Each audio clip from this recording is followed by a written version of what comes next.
All right, welcome back. Welcome back. We are going to continue our raid, our game, and yeah. So this is game 2. We got to restart because we keep going from where we left off.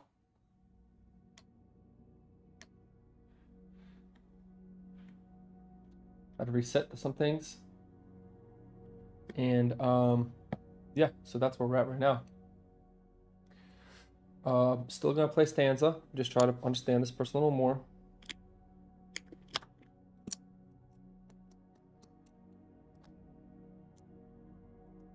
I am going to. This might sound strange. You wouldn't fully complete the last game. I am going to bring it up from adventure mode to heroic mode.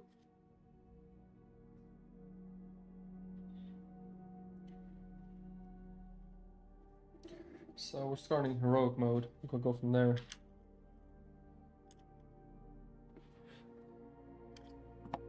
Now that we kind of understand how stanza plays a little bit better. Okay, and then we have 1 skill dice, so we're going to put it right onto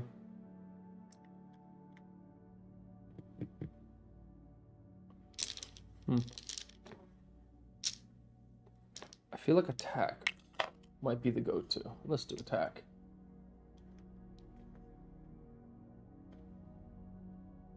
Or why don't we just sing a song right away? Let's learn a song right away while we're at it.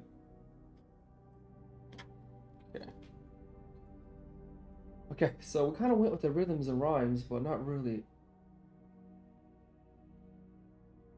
What was the square? Dexterity. Affected unit gains number of dex on its turn while state section is active.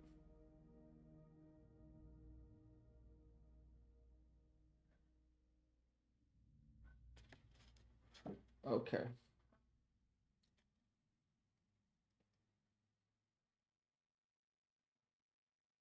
I think Forever Mine might be a good one to start with.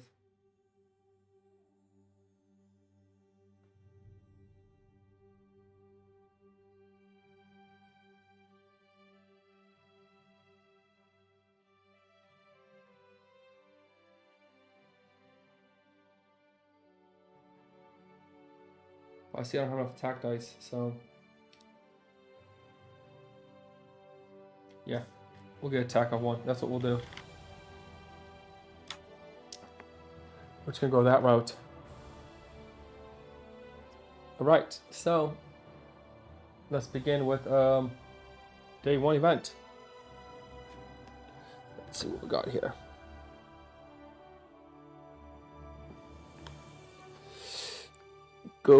Goading the wrong way. It appears all sorts of creatures make their way in and out of the sewers. Beyond the sunlight, mechs flying overhead and guards on the hill. A timid geophag is making its way northeast along a fairly well-concealed path. Geophag. What is a geophag? I gotta look it up, guys. Give me a second.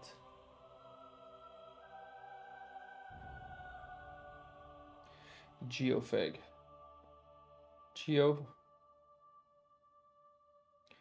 Let's see what a geophag is.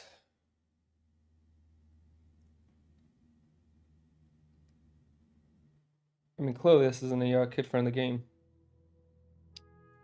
Geophag is a genius of a cichlid that mainly live in South America as far as Argentina. Oh, it's a fish.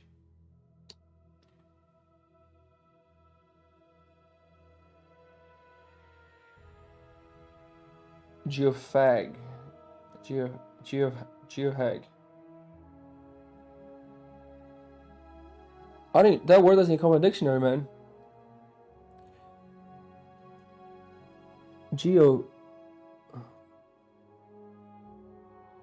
What is a geophag?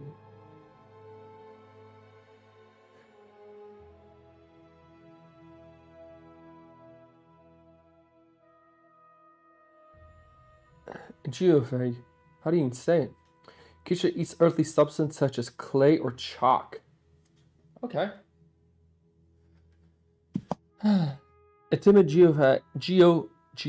geophag is making its way northeast along a fairly well-concealed path, giving the guards and drone the slip, and diverting north, even for an afternoon, seems like a bad idea when the end destination lies in the opposite direction. However, who knows what kind of treasure one may find in any one of these geophags' stomach. Geophags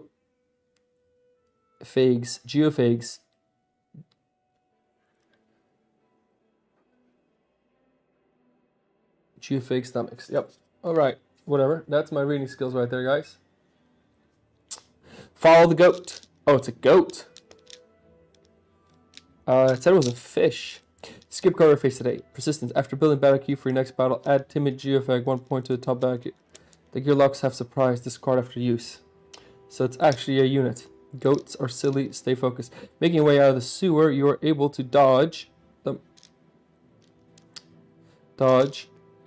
the mechs and centaurs, and even swipe and misplaced backpack as you make your way to the river. Well, we're gonna go with the second route there. So we're gonna go here, which will give us 1 extra loot. That's our idea. So let's get a loot. Tar, sap, and twine. During a water battle on your turn, remove up to 3 wreckage chips from positions that are either adjacent to or at your existing position. During a land battle on your turn, place an obstacle chip in an open adjacent position. Obstacle chip. I wonder if this is the obstacle chip. What's an obstacle chip?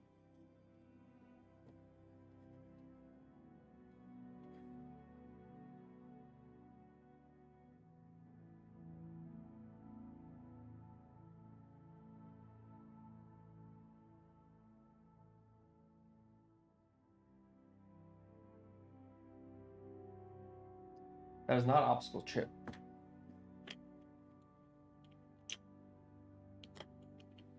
Ah, I see. Okay.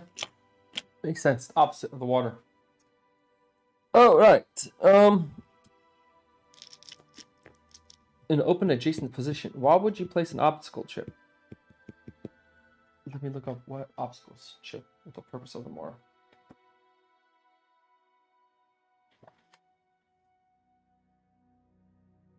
Obstacles, page 19.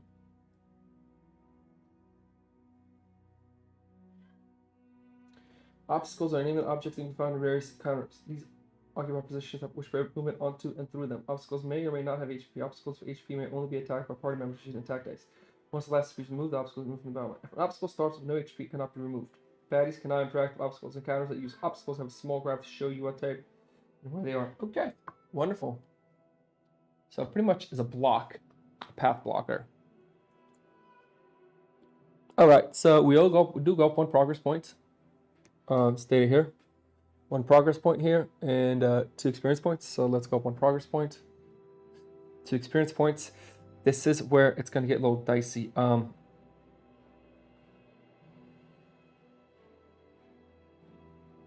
do want to get a song. Now, which song do we go with is a question.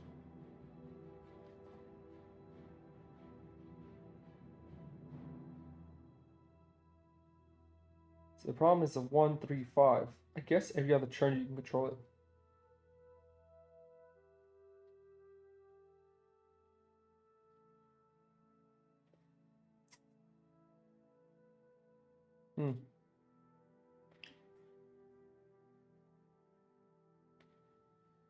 Metalheads. Infect. Electricity. Electrify. Cleave.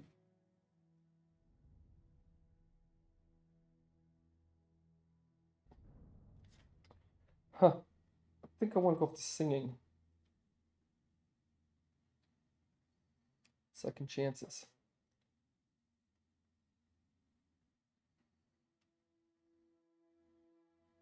Stunning Beauty. Lowest point baddie on battle mat is removed and placed on top of baddie's BQ stat.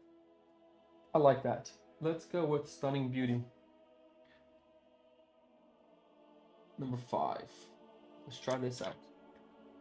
We'll get Stunning Beauty, which is number 5 dice. which is, yep.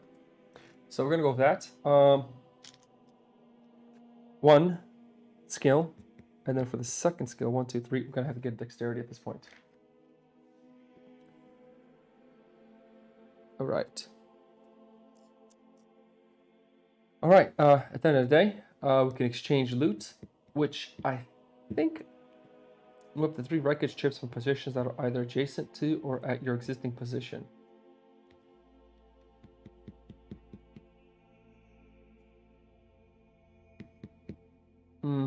Do I want to try that loot out? I don't. What do we do if we're not changing loot? We're doing nothing. All right, so day's done. Now it's day 2, and let's start the day 2 encounter. What do we have here? Pirating the pirates. The escape went well off enough, but making a raft from scratch is too time-consuming. With nebulous machinations imminent arrival, fortunately, a keen gearlock eye spots a shady group of marauders that has already done the work. Known locally as the Scrap Lords for the practice of picking clean those unfortunate city folks who venture too close to the Cibron, this ragtag group of vagrants often patrol the banks near Obendar, looking for its next mark. Today we've caught them napping. We can take the raft now and board daylight, or we can wait till nightfall and escape under cover of darkness. All right. What do we got? Options here. Commit a brazen act of piracy to board daylight. Commit a brazen act of piracy under cover of darkness. Gearlocks have surprise. Each gearlock may draw a loot during their first turn, may be used or kept. Commit a brazen act of violence. Because you're ashamed and you should bet points. Gearlocks have surprise, but must start on the battle on Krillin starting positions. Oh, we do get an extra skill point there. So, I think I'm going to go with the second option. Okay, batting points is 2, because it's day 2. All right, and let's rock and roll, baby. Here we go. All right.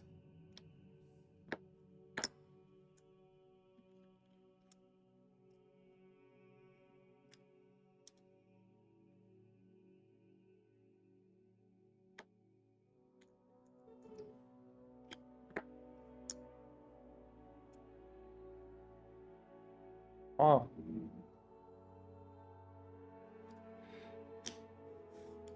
Right. And just to be sure of surprise pretty much means that I go first. Surprise. After setting up initiative for battles, move all opposing units to the bottom of initial meter, maintaining that order. Yep. So first we're a 5. So they're gonna go on the bottom. Let's roll our song. Which also 5. We're gonna start here.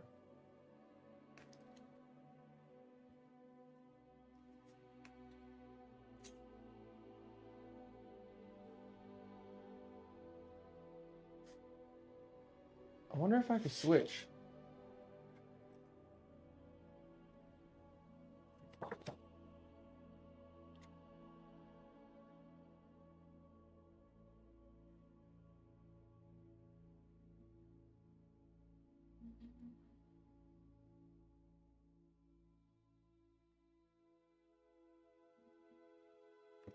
Huh. Line strike and dodge. I don't think I could switch positions. Which I'd be fine with if I could have it.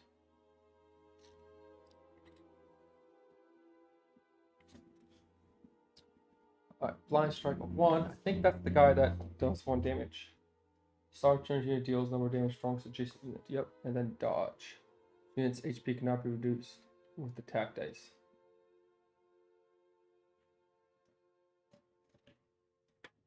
Not a problem.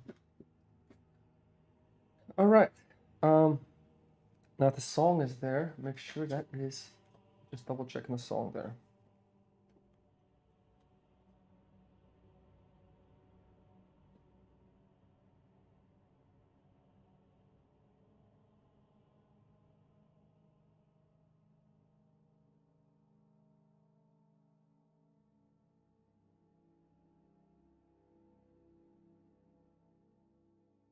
Before battle, yep. Her looter dice. Place it in her prepare. The number is their starting focus for the battle. Yep. Okay, so everything's going correct. All right, and we set it out, and we get to go first. All right, so first thing we're going to do is we are going to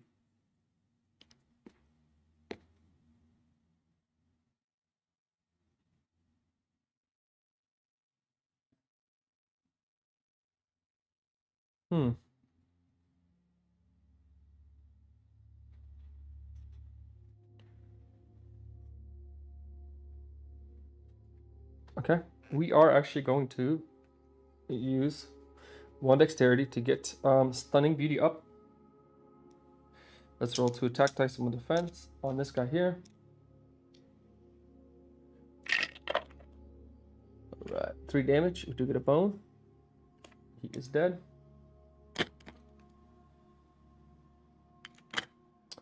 Okay, next is his turn. He's gonna go 1, 2. Or round 2. Either we level it up. Now, is that an adjacent or any breeding?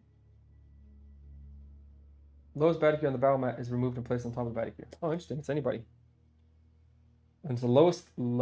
Holy crap, that's strong. Wow. That's very strong.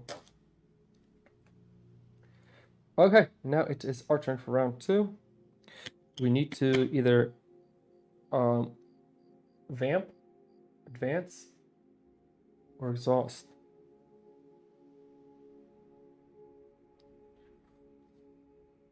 Let's just exhaust it. I mean, let's vamp it, which means it costs no points to do that. We're going to move for 1. We have 3 points left, so we're going to do 2 attack dice, 1 defense. Here we go.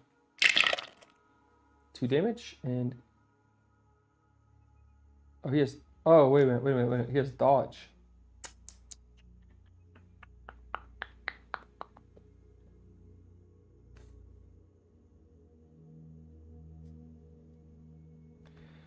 He has dodge. How does Stance kill him if he's got dodge?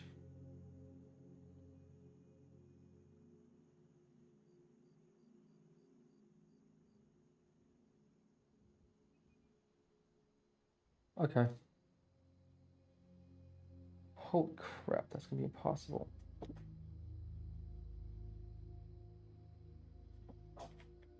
Because he has dodge, and with dodge, we can't attack.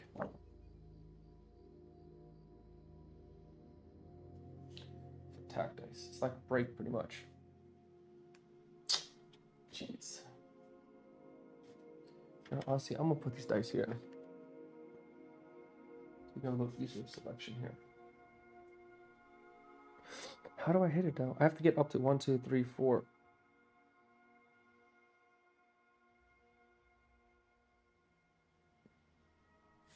Whatever. I went here. Let's just keep it what it is. Okay, he's gonna go. He's gonna attack us 1 attack dice, and then he's gonna blind stroke us for 1. So 1 attack dice, do 1 damage, and he's gonna hit us for another 1. Okay, level 3. Here we go. 1 defense. There's no point in 1 attack dice. We're gonna go 1, 2, 3. Roll defense. Right. He's gonna go 1, 2.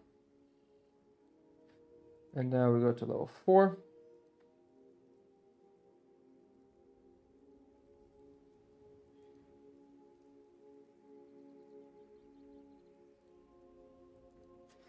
Add distortion. Oh. This thing.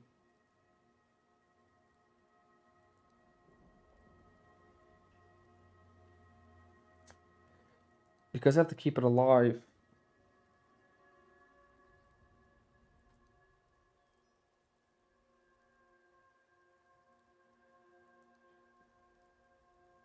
I didn't pay for my song, so I had to do this.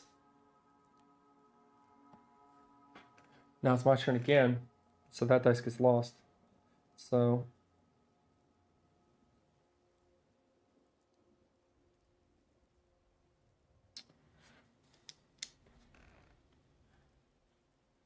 One.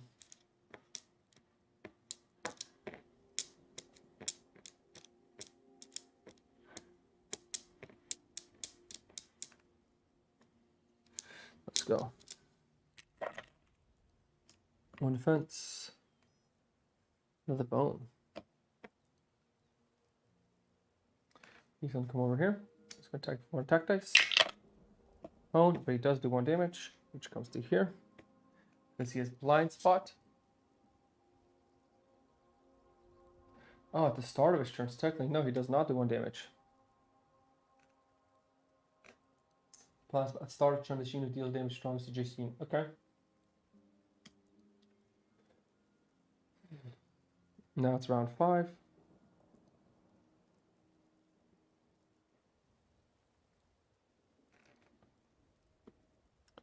Let's do this. 1,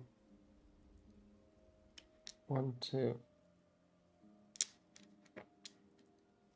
1, 2, 3.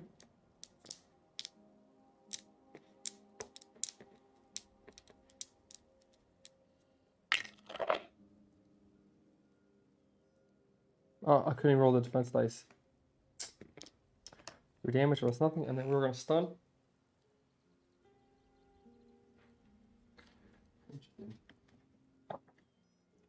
These song things kind of confuse me.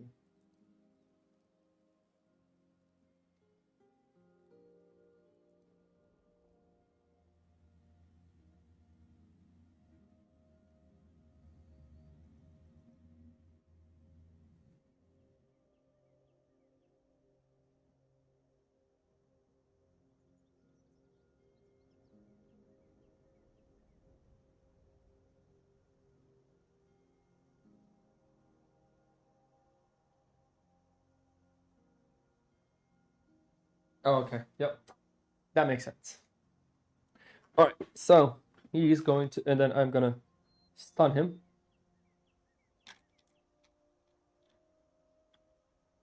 Now it is level 6. And we both take 1 damage.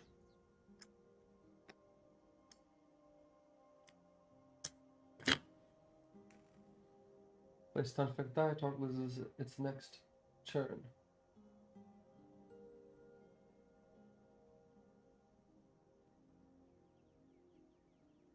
The unit loses its next turn, negates effects to apply.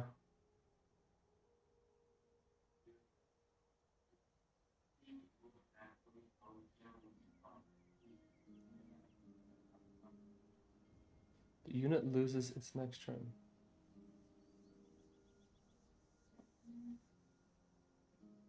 Okay. So he goes, and stun gets removed.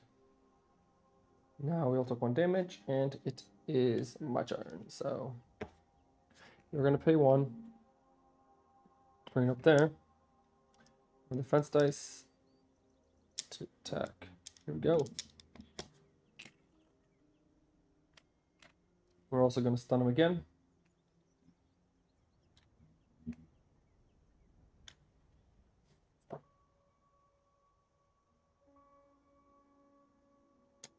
All right.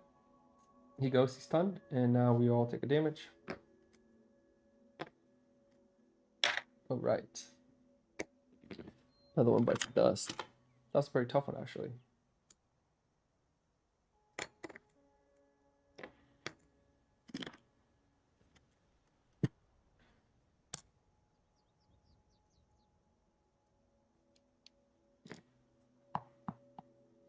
Okay.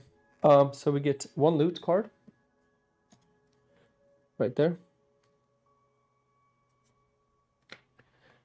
Advanced fishing rod. During individual options of recovery phase, gain an additional option. Fishing. Roll d6. Place HP in the gearlock's prep area as a buff. During individual options of recovery phase.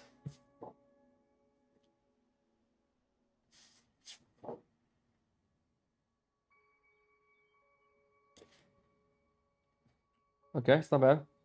And then we also get one progress point and 2 skill points. So let's look at that. So 1 progress point And 2 skill points.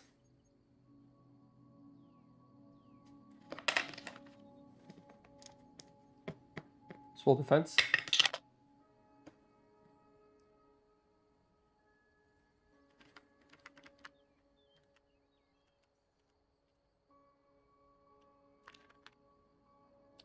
Okay.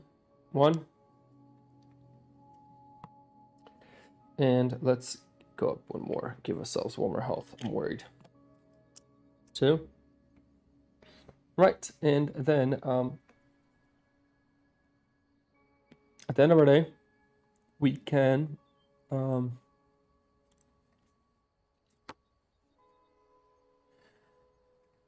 rest.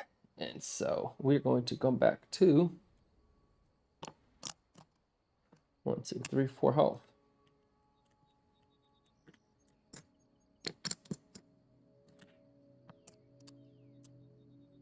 All right, and now we're gonna go day 3. Doing a little bit better this round, so let's see what day 3 holds for us. Oh, it is the first and official tyrant encounter. Don't tease the octopus, kids. I caught one. The fish is on the menu tonight, and the fish has weird suction cups. However, the second it got pulled above the water, it seemed to keep going and going. And why is it wrapping itself around the fishing pole and now around my throat? Barnacle tails are enormous, and now another has appeared on the other side of this raft. The raft is flying through the air in an instant, and a horrific shriek of an ancient octopus drowns out the sounds of the river spray. All right. Let's kill these suckers. Baddie points. Add number equal to party size. Start of tentacle 1 and counting up to top of baddie queue. 1 Gillick must start battle in Curlin's starting position.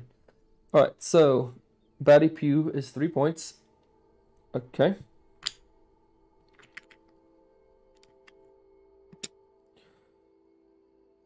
Add number of tentacles equal to party size, starting with number 1.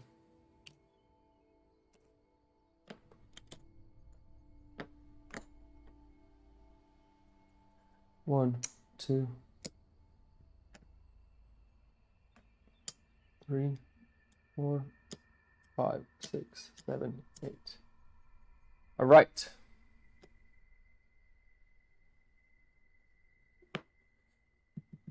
Now, do they count? 1 Gillick must start battle in a Krillin position. Okay. Let's see how tentacles work. Let me look that up quick. First time we're dealing with tentacles.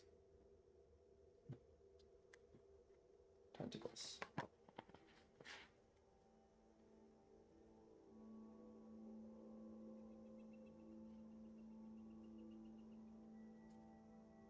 All right.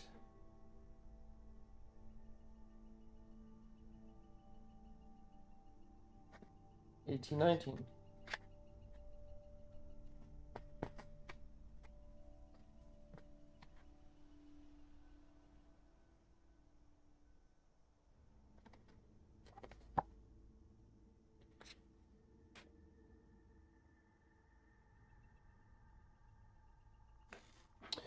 Okay, and it is saying, let's look at this. Baddie points, add number of tentacles equal to party size. Starting with tentacle number 1 and counting up to top of baddie queue. 1 Gillick must start battle in Krillin position 1.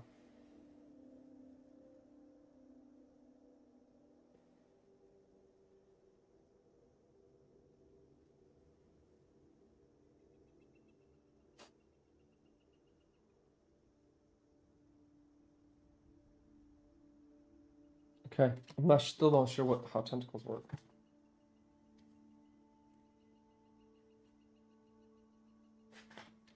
How do tentacles work?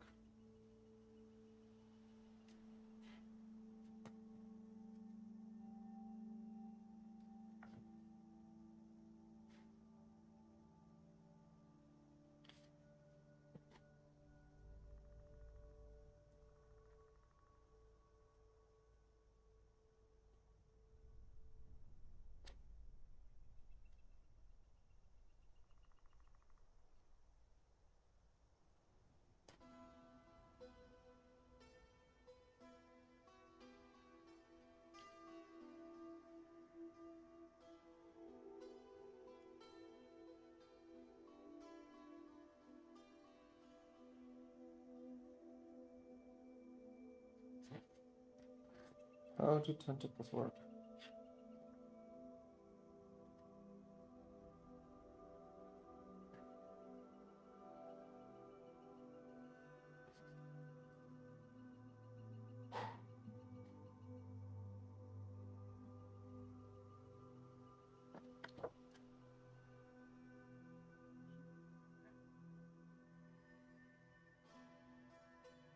Again, the things that Chip Theory Game does.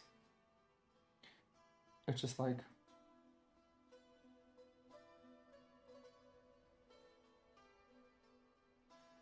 obstacle chips. I got that. Tentacles aren't obstacle chips.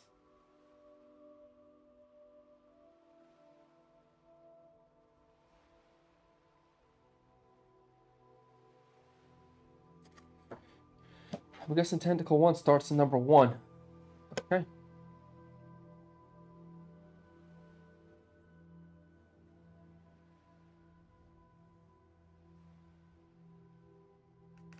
To the top of batting queue.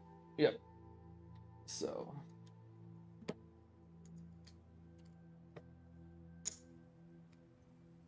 All right.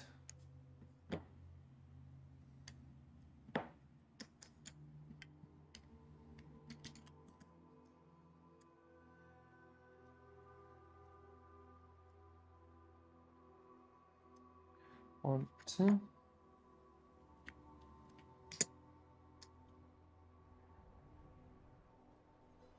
Minky monkey.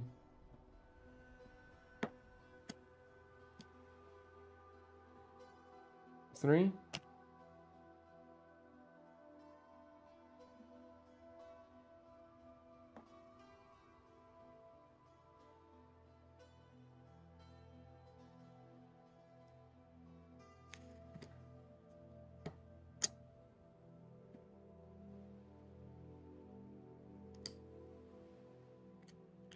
Damn, we got 2 of those monkeys in a row. That's nuts.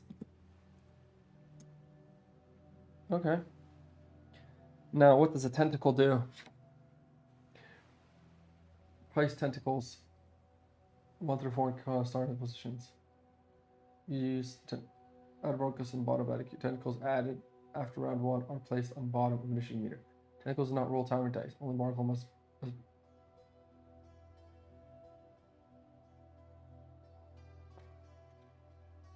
Okay.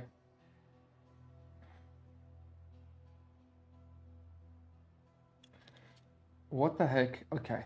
I see what's going on. It is so badly mentioned. This is ridiculous, guys. Okay. So what's going on here is literally, I have to look at the chip here. Let me show you. That's how I know what kind of unit it is. Literally. It didn't just mention it that other than number 3s. Okay. That makes sense now. Now I get it. Alright. It's fine. Couldn't find it in the rulebook, but that's fine. And we are going to start.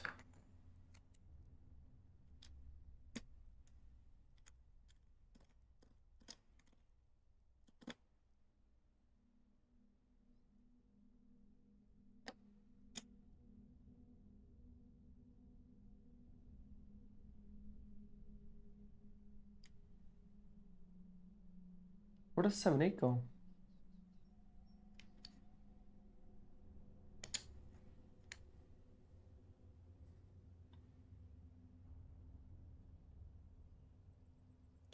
I'm gonna start right there.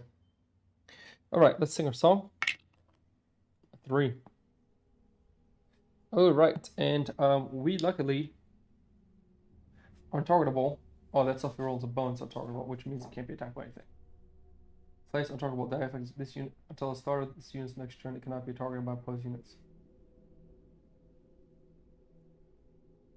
Baddies no target on a battle map will not move. Okay, okay. So here we go. Oh, that was a tough part.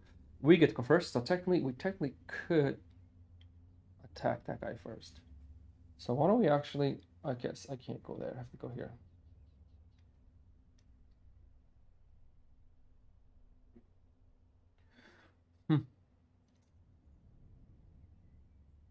So do we want to sing a song for 1?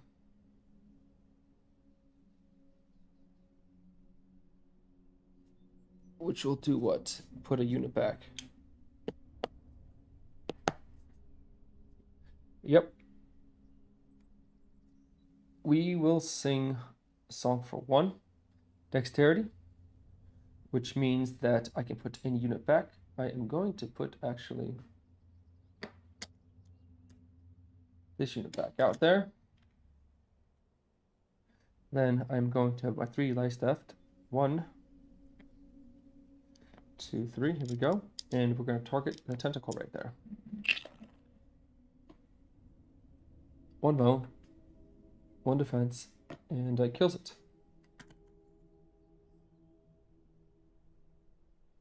Okay.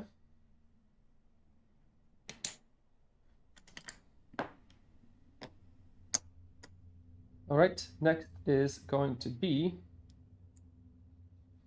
the green guy. He is going to attack me, 1 attack, 1 defense. All right, does 1 damage, and now he is untargetable. Now, it says cannot be targeted. Place untargetable effect dice.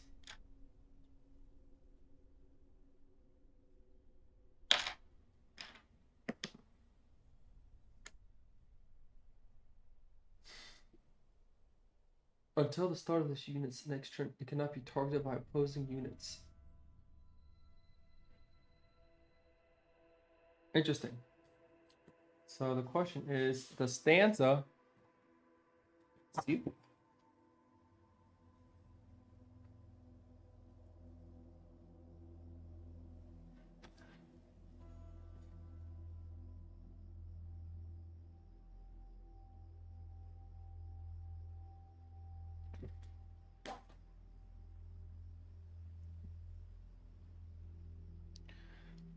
What is, I guess the question is, what does targeted mean?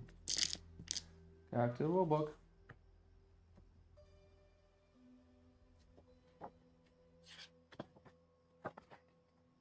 So, 22, 23.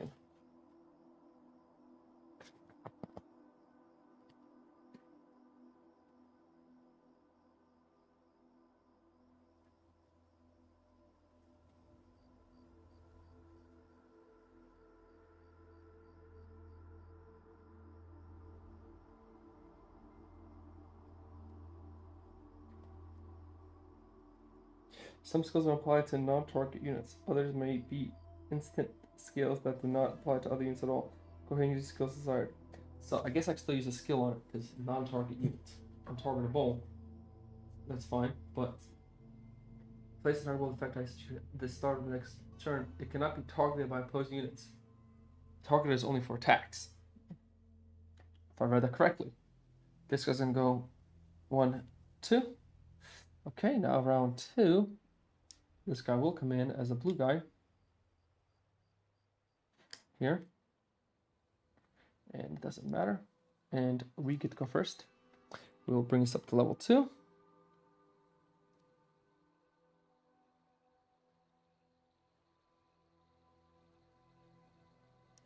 I'm gonna go.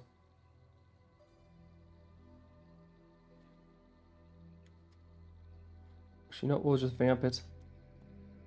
Going down for 1.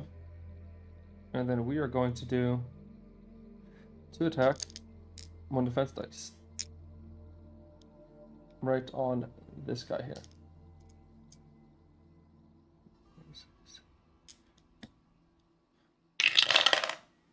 So we do 2 damage. And a bone. Alright, so then the green guy goes. He is going to attack us. 1 attack dice, 1 defense. Okay. He does get a defense. And does 1 damage to us. Next, the purple guy's gonna go. He's gonna come here. Careless for 1. Oh, he should roll the defense dice. Hold on a second. Right. Careless for 1. Detonate. After round counter, advance round counter to at any moment. If this unit has less health and full health, it will defeat itself and deal 2 damage each. At the end of movement phase, if this unit has less than full health, it will defeat itself. doing 2 damage to each adjacent unit. Damn. Alright, so now it is this guy's turn. It's going to be 1 attack dice, 1 defense dice. Oh, wait. We'll do that. It's fine. Before we do that, I'll save that. He's going to come up. He's going to attack me for 1 damage. Doing 1 damage to me. Okay. This guy did that. He does this, doing 1 damage to me as well. Okay, now it is my turn. So I'm going to spend 1 skill for that. We are going to use it to bring this guy to the bottom of the batting queue. Then we're going to attack. 1 attack dice, 2 defense. Here we go, right on him. Why did I do that? That's so freaking dumb. Oh, God. So dumb. And this is round 3.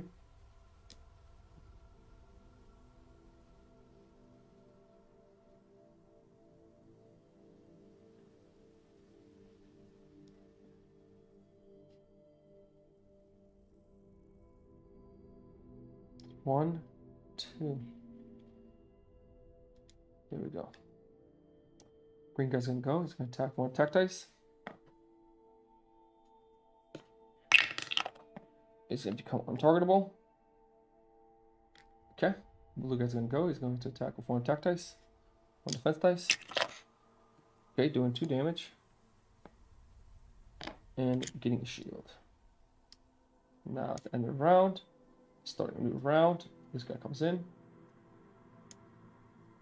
Alright.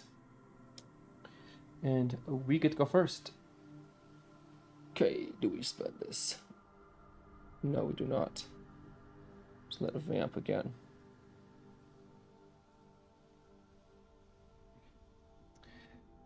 Okay, so we're going to spend 2 attack, 2 defense on this guy here. Let's go, baby. Once again, total fail. Do 1 damage, which is fine, but it's not as what I want it to be, honestly. That's not, but we'll keep going. Next is the green guy gets to go. 1 attack dice against him. Bone, he becomes untargetable. Then the blue guy goes, he's going to attack with 1 attack, 1 defense. Untargetable, he does 1 damage. And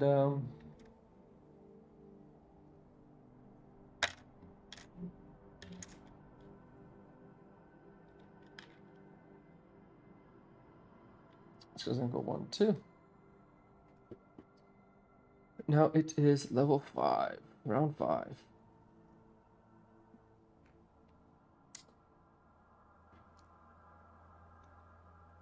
I'm going to spend 1 on him.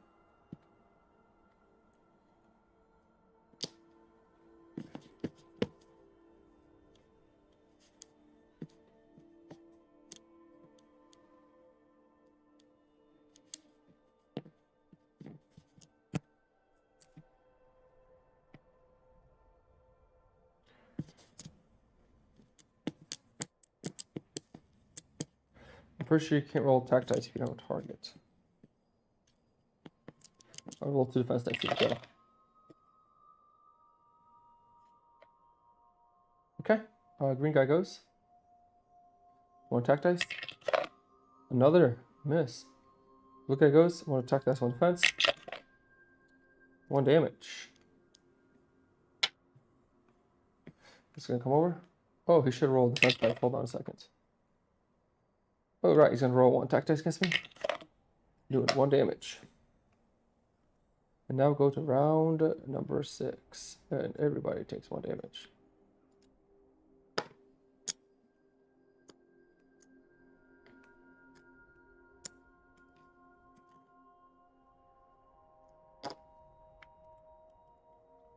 Okay. Whoa, my bad. Totally missed that, guys. All right.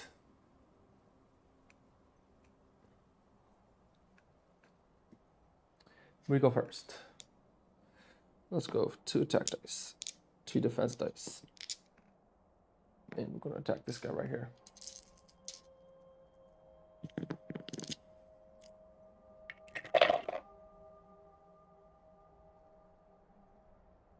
One, two, three, four, 5, 6. We did level up. And then we got 1 bone and 1 damage. Damn it.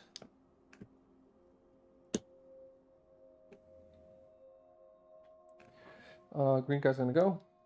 Attack with 1 attack dice. 2 damage. Oh my god. Wow. Detonate. At the end of movement phase, the unit has less than full health. It will defeat itself and deal 2 damage to each adjacent unit and each. Oh, wait a minute, guys. I forgot that I did go up on that. Did I? No, I did not. It's exhausted. Oh my god.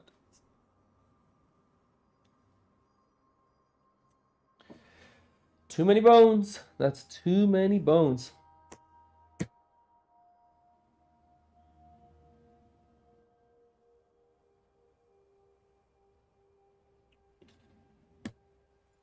Okay, well, it's going to detonate.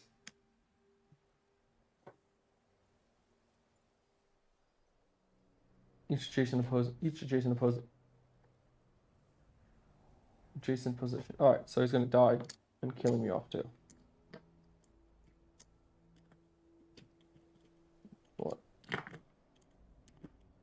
Whatever. Okay.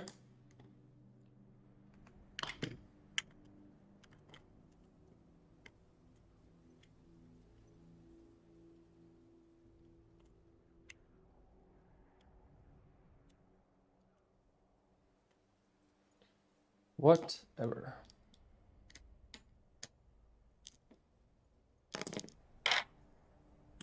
Good thing is, Tanta, we did level up. The bad thing is, your singing sucks. Okay. So day 3 was a failure. We failed here. We got knocked out, so that's not a problem. If this is the expansion or base game, this is Undertow. So this is like the standalone expansion. So a lot of I tried the base game and I was just really wasn't like, it was just not there. So I did have Undertow, but I never played it because I was like, if the base game sucks, it doesn't suck. I mean, that's a bad word to use, but if the base game gets like really stale, how's Undertow? So far, I like Undertow a lot more than the base game. There's just so much more diversity going on. But again, it's my second time playing. I'm just trying to play Stanza, and on solo, her difficulty is literally there. So it's kind of pain in the butt because she's like super hard on solo mode, but it is what it is. So I'm taking my time, trying to go through this process. So day 3 was a failure. We get nothing except healing all the way. 1, 2, 3, 4, 5, 6, 7. But we did innate +1 on our character, so that's not bad. The individual options of recovery phase gain an additional option. Oh, well, I can't do that because I'd heal. Okay, I can actually, if I'm correct, I will actually be able to get rid of one of my dice. Trade loot. Yep. Oh, no, I can't do that. All right, so now we're going to day 4. Not looking good, but it's fine. Let's see what's going on with day 4. Hailed, Halft, Raft. It's exciting theater, but I wouldn't recommend watching 2 entire logs of your raft get shired off on the rocks. They call the area of the Ciberon the Narrow, and now I know why. It turns out that half of raft can still stay afloat, but the shore is absolutely on top of me, and the current through this channel is feeble and slow. Any creature with bad intentions would have no problem effortlessly hopping right onto my raft. My conundrum now is that it's worth it to commit my extremities to the water. is if it's worth it to commit my extremities to the water in order to get this float moving faster. The water may be calm, but they're still curling about and happen to like my hands and feet. All right, let's see what's going on here. Get my feet wet. Baddie points include 2 of those, or stay ready for action. Baddie points, add 3 1-point baddies. Use only 2 lanes, lane 1 and 3, and a max of 2 baddies at a time. Use only 2 lanes.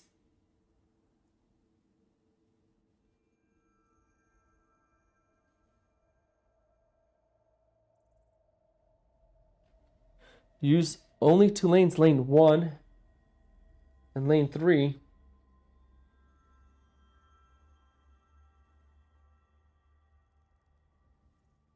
This doesn't make any sense. How do I fight the baddie here? I'm confused. It says use only 2 lanes, 1 and 3. So, here we go. Let's make a little of this. Well, here's the problem. If I'm only use these 2 lanes, and I can't get across here, was this supposed to say 4 and 3, not 1 and 3? That doesn't make any sense. Stay ready for action. Use lane 1 and 4.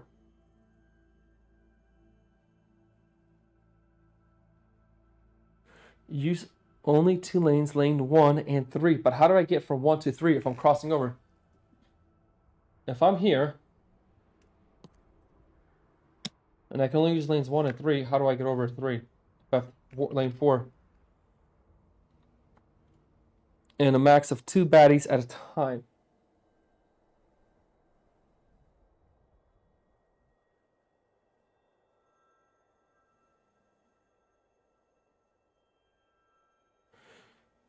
Whatever, we'll figure it out. I think that might have been a mistake, an error, but whatever. We'll ride it. We'll see what happens. Okay, so we're actually into the bottom one, which is stay ready for action. We are going to stay ready for action right there. So, baddie points, add 3 1-point baddies. So it is day 4. We add 1, 2, 3, 4. And add 3 1-point baddies to the bottom, no problem.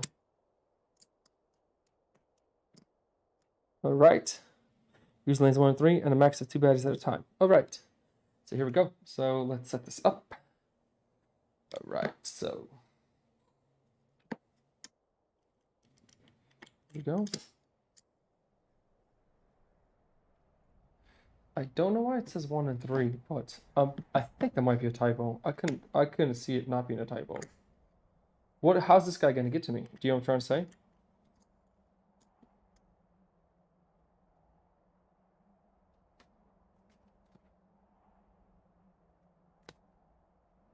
Use lanes 1 and 4. It says another one, lane 1 and 4. Now that makes sense there. Use only 2 lanes, lane 1 and 3, and a max of 2 baddies at a time. Let me see if this is a typo here. It has to be a typo. Let me look it up. What's the encounter number? Undertow Solo 3. Let's see what online says.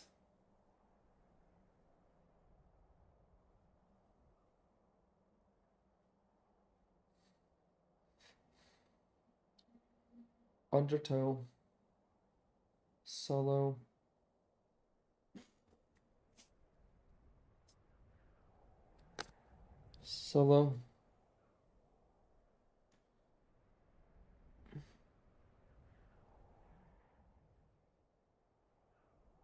Oops.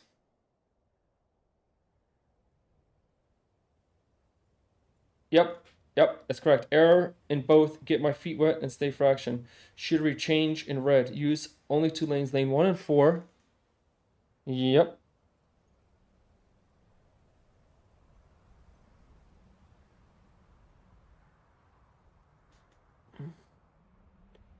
Yep, that's correct. So that was an error. I'm like, that doesn't make any sense. All right, so 1 and 4. So technically 1 and 4. Okay. I was about to say, that doesn't make any sense what they were asking me. All right. 2 and 3. Let's roll our initiative dice. That's a 3 also. Okay. I should just start. What's a mischief? Mischief.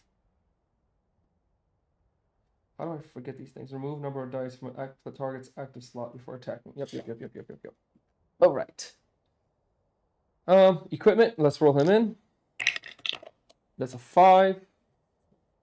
Equipment on 5 is increase initiative die by 2. So now a 5. Boom. Okay. Okay, and other than that, we should be good to go. Let's see how this goes out. Let's see how Undertow. Oops, let me get that fixed, guys. Let's see how this plays out. Okay. All right. So first things first is we are on a 3 again.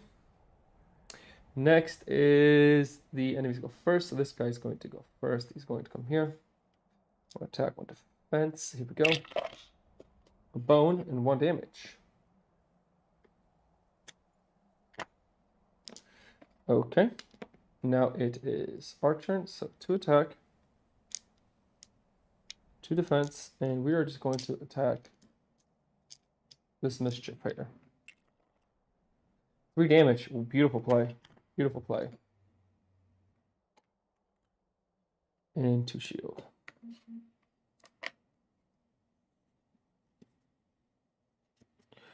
So now this guy's out. And then we go to round 2. This guy will come in.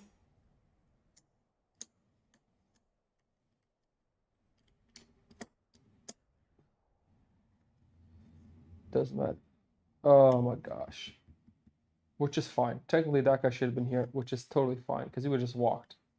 That was wrong placement there, my bad. Okay, now we're here. So we got 3 health here.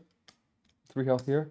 Okay, so first to go first is going to be this guy here. Again, he's going to attack with 1 attack, 1 defense. Doing, he gets 2 shield, but no damage. Now it is our turn. Do we want to sing a song? Which would be what? Put a guy to the bottom with the bottom stack. No, not yet.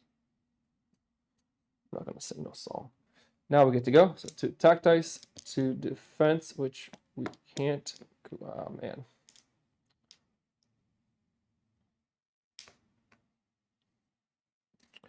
At this point, yeah, let's sing a song. And what we're going to do is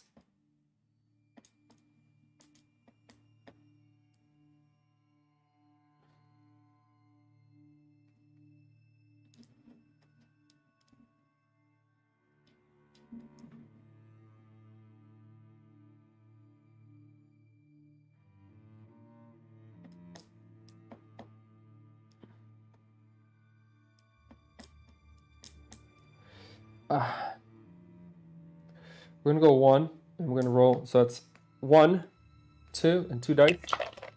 Yes! 3 damage, which kills this guy off. And we are going to put this guy on the bottom, on the top of the battle queue. Okay, now they come out again.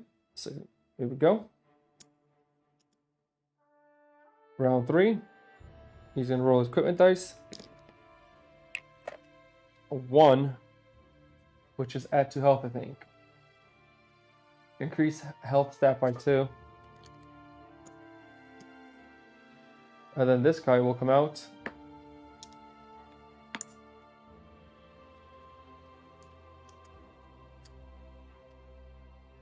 What is a 1 mind? On this unit's turn, all other beast type baddies roll 1 attack dice against their target.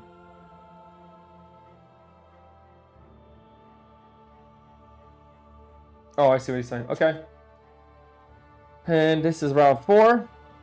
So now it is our turn again to go first. So,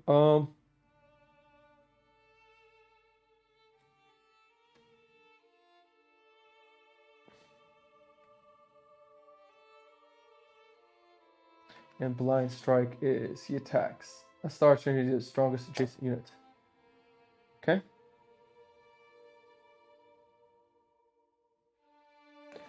Okay, here we go.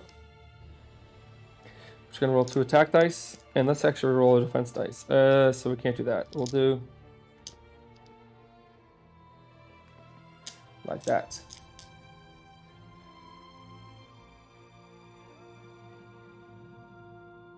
We'll leave 1 there. We'll do like this. Go. 1 damage. 1 shield. And I guess it doesn't matter for the baddie queue because baddies aren't going to come out, so that's not going to help us too much. And the blue guy's going to go. He's going to do 1, 2. 1 attack, 1 defense. Rolls a bone. 1 damage. And then next, this guy's going to go. He is going to attack us. Blind spot, which is just 1 damage. And he gets to roll 1 defense. Alright. Now it is round 5. Oh wait, also, I am promoted. I forgot I have an 8+1, so this should technically be at 4.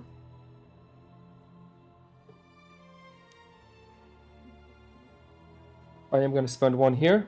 We're going to stun. But first, let's roll 2 attack, 1 defense. And this guy here. 2 damage, kills him.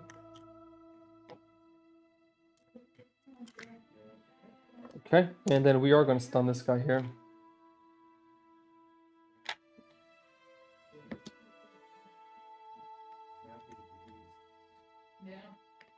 Oh, right. And next turn, it is now round. But before units come out, so you actually add units before that, so.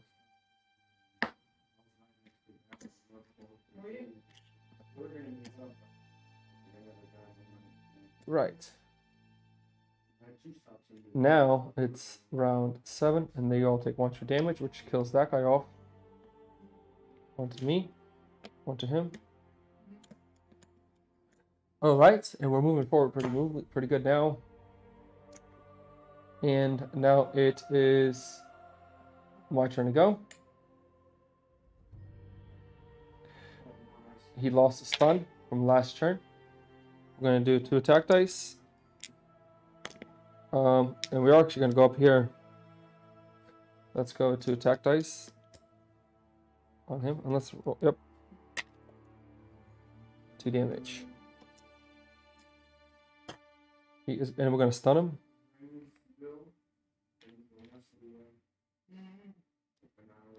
Okay, he's not going to attack. And now it is another unit comes out.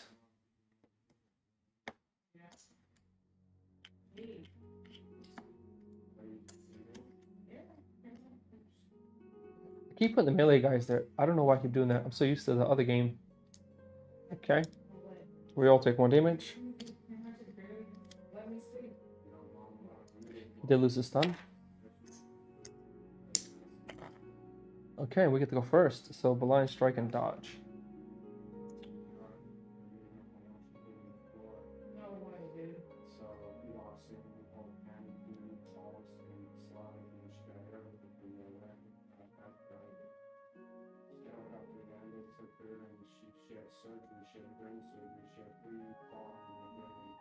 I'm gonna go.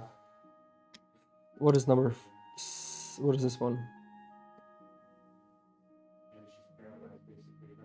I think that's the highest level, so it has to get reset.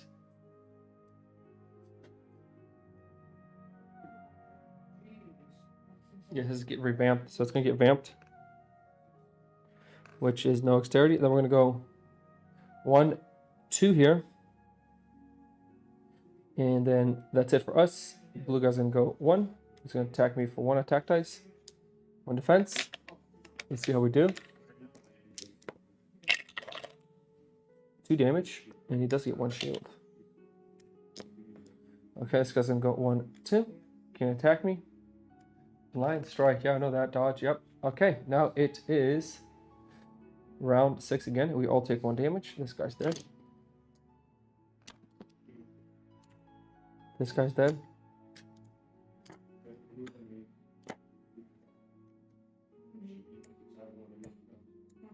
Right. And I take a damage. And then we bring in the last guy. Ooh, 6 health. Well, the problem was he was prescribed medication just like mom. She wasn't taking it. And then last minute the heart started Flee. What is flee? Flee, remove this unit from the battle mat at the end of round 2 and 5 and place in undefeated stack. And place an undefeated stack. If this happens, close to opposing unit with a loot must remove this unit from the battle mat at the end of round 2 and 5 and place in defeated stack. If this happens, closest opposing unit with a loot must discard 1. Okay. So he's not going to flee because we're not round 5 or 2. Alright, now we all take 1 damage.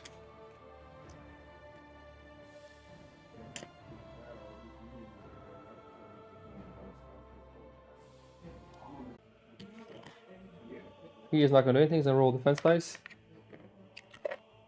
1 defense. Okay, and we all take 1 damage.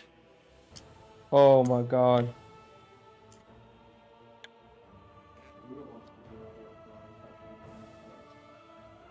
This is a close one. This is a very close one. I need to roll 3 damage on this dice, or I will lose. 1, 2.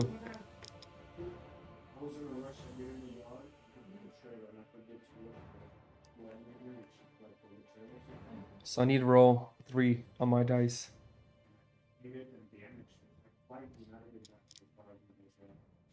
I need to roll 3 on my dice.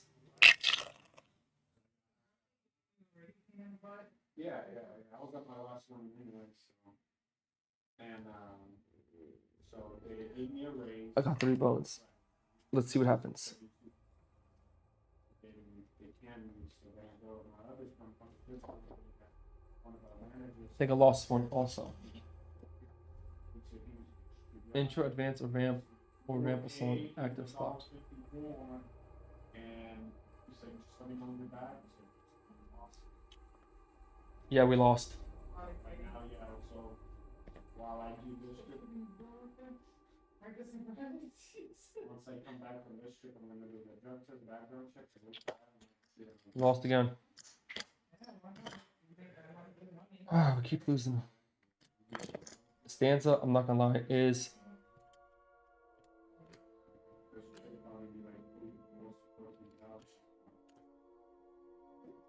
it's a tough character to play with.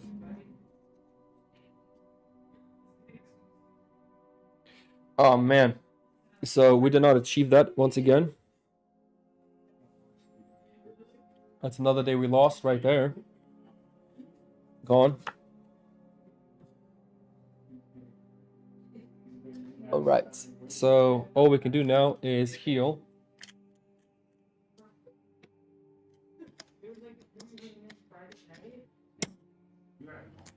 Alright. And now we go to the next counter or next event. Here we go. Which is day 5.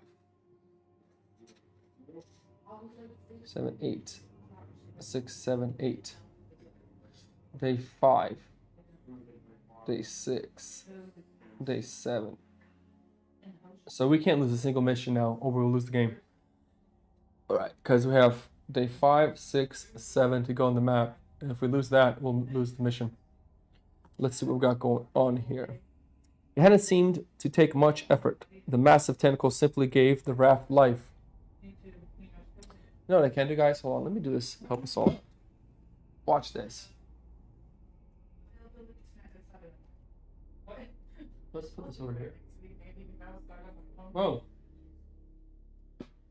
Should be much easier now. It hadn't seemed to take much effort. The massive tentacle simply gave the raft a light. Sharp and it beached in an instant. Barnacles seemed to be more intelligent than the legends and songs he gave him credit for. He's directed the skiff right onto the middle of another skirmish, already in progress. A slew of other Cretans are searching the area for Barnacle's legendary treasure. Now they are headed for the raft. Surrounded and outnumbered, this could hurt us. All right. So let's see what we got going on here. A day at the beach. Baddie points. Add 2 1-point baddies per gear lock in party. Add 2 1-point baddies per gear lock in party on top of baddie queue. When the baddie is defeated, the gear lock that defeated it may draw the loot. May draw a loot. Place in prep area. Only usable during this battle. Discarded when the battle is over. Punched him in the suction cup. 2 tentacles per gear lock in party. Starting with tentacle 1 and counting up. If successful, persistent. For time of battles, barnacles reduce HP stat of tentacle 3 and 4 by 2. Ooh, let's do the bottom one. That's what we'll do. Alright, so what that means is punch them in the suction. Baddie Q, it's day 5, so 5 points, which is just 1 baddie. 2 tentacles per gear lock on the party. And tentacles go on the bottom or the top? Let me double check that. Another good question. Some things like, okay, for example, a tentacle. A tentacle is considered a Krillin. But you wouldn't know that. It took me 10 minutes to figure that out earlier.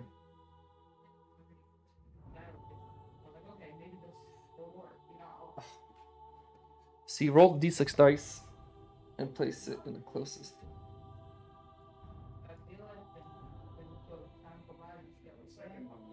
Place it on a rolled number of Krillin starting position. Okay. I did that. I made a mistake. Alright, so technically, each time it enters a battle net. After adding the baddie points, if battle uses these, are always placed in it. If adding these, okay, what's it say? 2 tentacles per gear lock.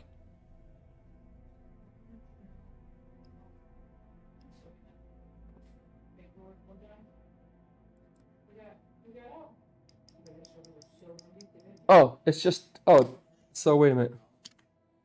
Let me read this correctly. You guys gotta help me out. I am a little dyslexic, but I'm having a hard time understanding this. Punched him in the, so, baddie Q is 2 tentacles per gear lock in party, starting with tentacle 1 and counting up. So technically, if I am correct, we should only be fighting tentacles 1 and 2. If I'm correct, starting with tentacles 1 and counting up. That's what I'm reading. Yeah, I think that's correct. All right. So this one gets flipped, and we have to roll d6 dice to see where it starts. And I didn't do it last battle, so that's my fault there. Right, let's see. 6. So he goes on battle point number 6.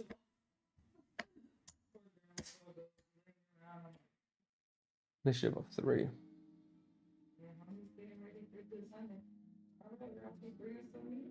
Okay. And tentacle 2. 6, that means it goes to 1.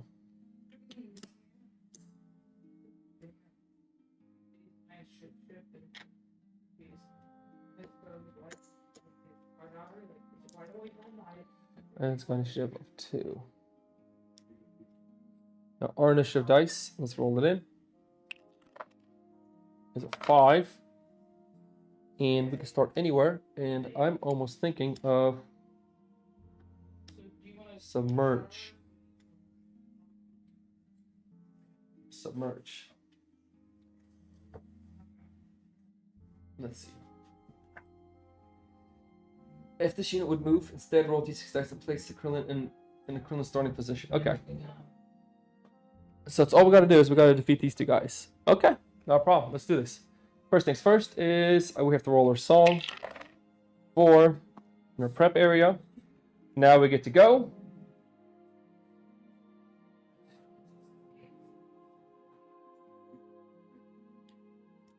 And we are going to have 2 attack dice and 2 defense dice, and we're just going to hit that guy there. Alright, 2 bones and 2 damage. So we do kill it.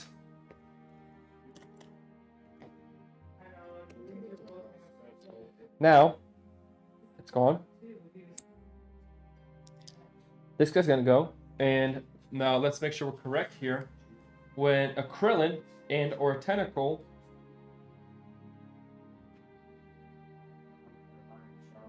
At the start of its turn, if it has no opposing units to target, it will move to the next equivalent starting position in the sequence. So number 1 again. 6-1. At that point, if it has opposing units to target, it will attack as normal. If it doesn't, it attacks adjacent raft position with no wreckage. If more than one party chooses. If the attack on the raft position is successful, roll at least 1 damage, add a wreckage chip there. Alright, so it seems like we're going forward. We're moving forward. So he's going to attack me for 1 attack dice. And these are bones. Bones go here. Silly me, guys. 1 damage. Alright. Now it is round 2. And I'm just going to attack it. 2 attack dice and 2 defense. Here we go. That's 1 damage. That kills it. And that is the way for us.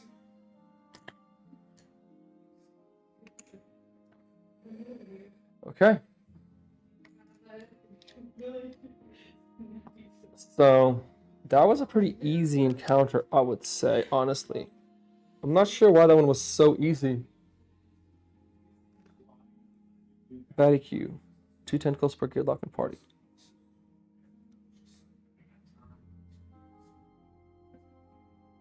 Okay, so now this will go into our area here, because it's considered a loot now. But we do get, let's just go through this one more time quick all together. Get 1 progress point, so we'll go up on a map, and then we'll get 2 skill points. We haven't had skill points in a while. I mean, a while. I'm thinking about getting an attack. I think we're going to need an attack. So we need to roll 2 attack dice. Alright. And we need to do something that's going to do damage. Where's that song for 1 damage? We need to get Stan's song for singing. Which is...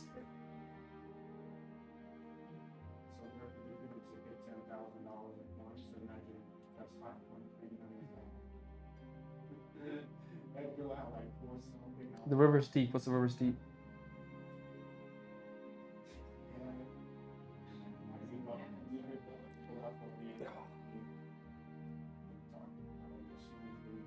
This is nuts.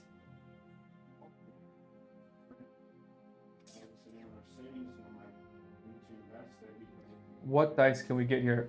I am not seeing anything that can help me out. Man, and that's the problem here. It's like... So,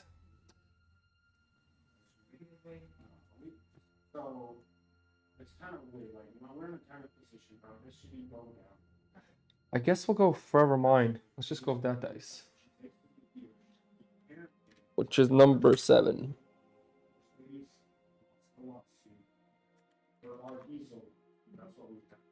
So it's 1, 2 skill points. All right, we're done.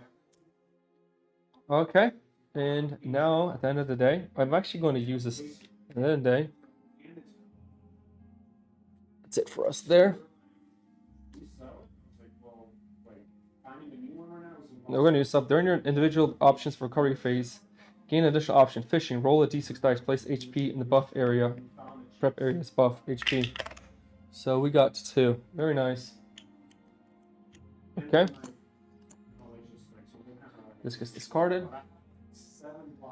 Now, we could also loot.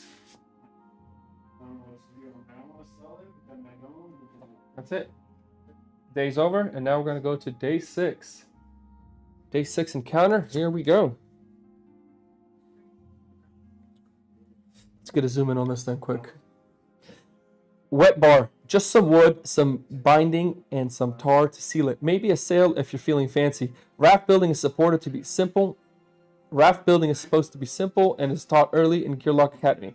This raft would have passed any test, and these rapids are harsher than any academy instructors.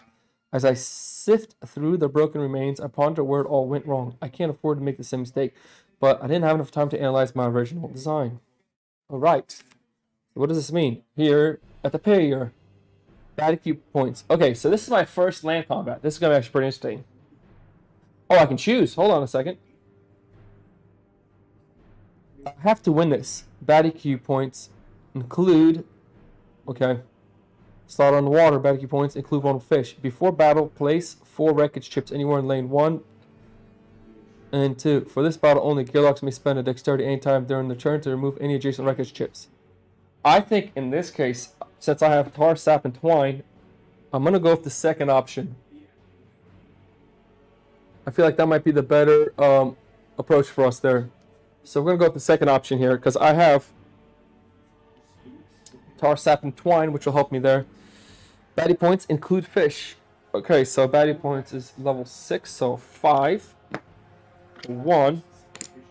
Now when it says include, does that mean subtract? Let me see.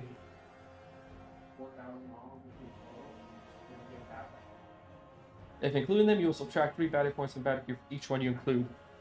Okay.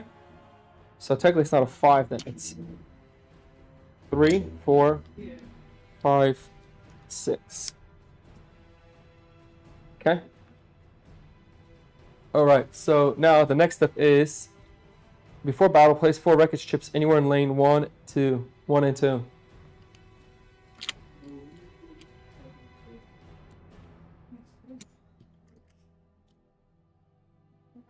Lanes 1 and 2. Okay. Anywhere.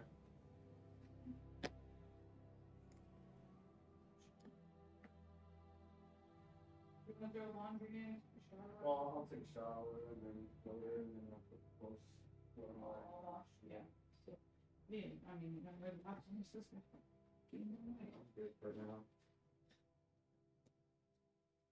Okay. What's up? What's up? Finishing this match, trying to get this game for out streaming right now. Perfect timing. Anytime they return to remove an adjacent wreckage, 1 dexterity cost per chip. Not a problem. Next is we'll set up the prep area. So first things first, this has to be gone. All right, so I can't lose a single mission or we're gonna lose the game. So we have to consistently work out this. So first things first is let's get this guy first. 5, 3, 4, 5. This is at Krillin. We need to roll him in. 2. Okay. 1. Here we go.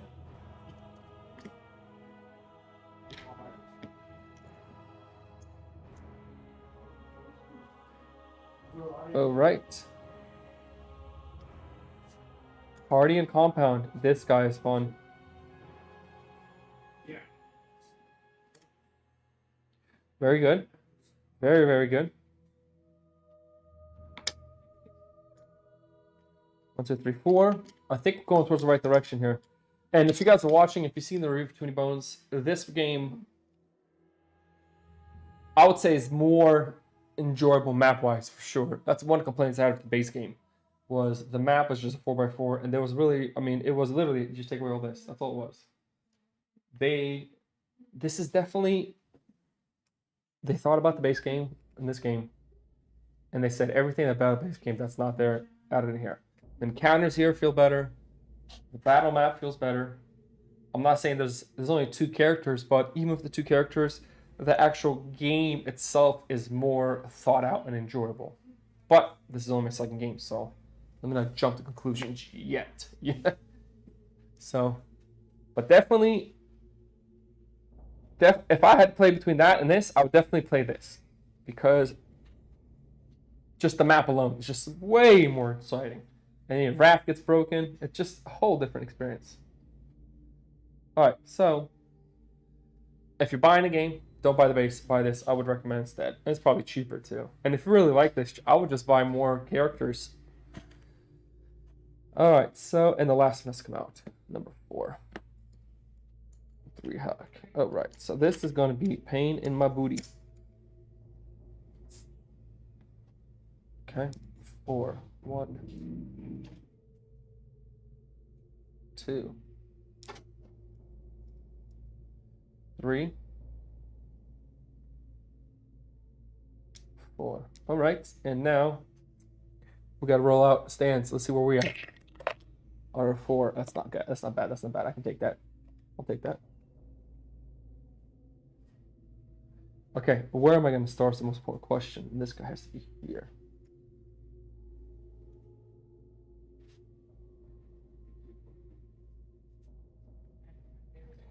I mean, even the map layout is better. How is the 2? Dude, solo. I mean, I'm playing a really tough character too. I just started with stands, and like this is my second time playing as a character, so I can't. I mean, I'm not knocking on it. I'm still trying to understand how the music works. And like, so like in this game, you get like pretty much you get two characters, stands and duster. One is like way hard, another one is way easy. But the thing is, Julian, with stands, like I'm just learning. It's my second time playing, and I just, I mean, once it clicks, it clicks. But even characters aside, I haven't played with 2 or 3 players. Not Undertow. The base game, Too Many Bones, I did. It's the more players you play with, the better it is for the base game because it's more like the people together. Here, I'm just learning the mechanics, all the new things they added and improved on. This is a far better Too Many Bones game than the base game. I don't even know if I'd ever want to play a base game again. I'd just take all my characters, bring them over to here. I mean, it's just way more. Yeah, it's way more fun. Because even dexterity here means a lot, because sometimes you have to run around to the other side to fix the rafts and knock guys out. So it's pretty interesting how they did that. Alright. Guys, a poison too also.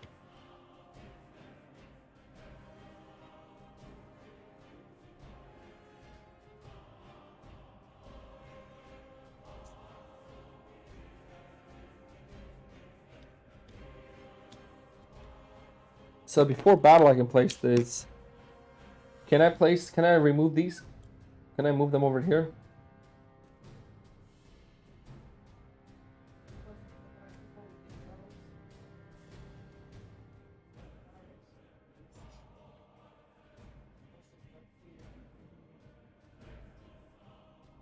I'm gonna do that right there.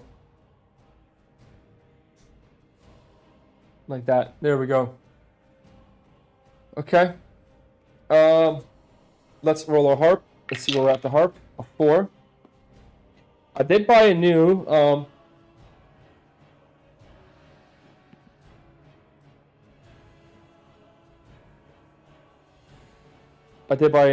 skill. So here we go. We're gonna start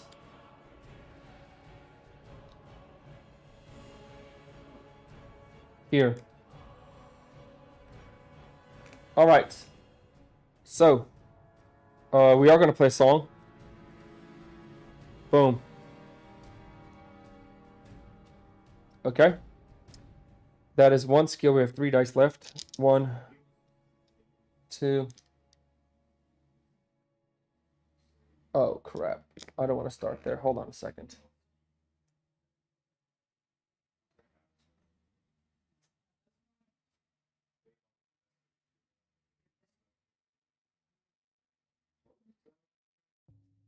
I'm actually going to start here.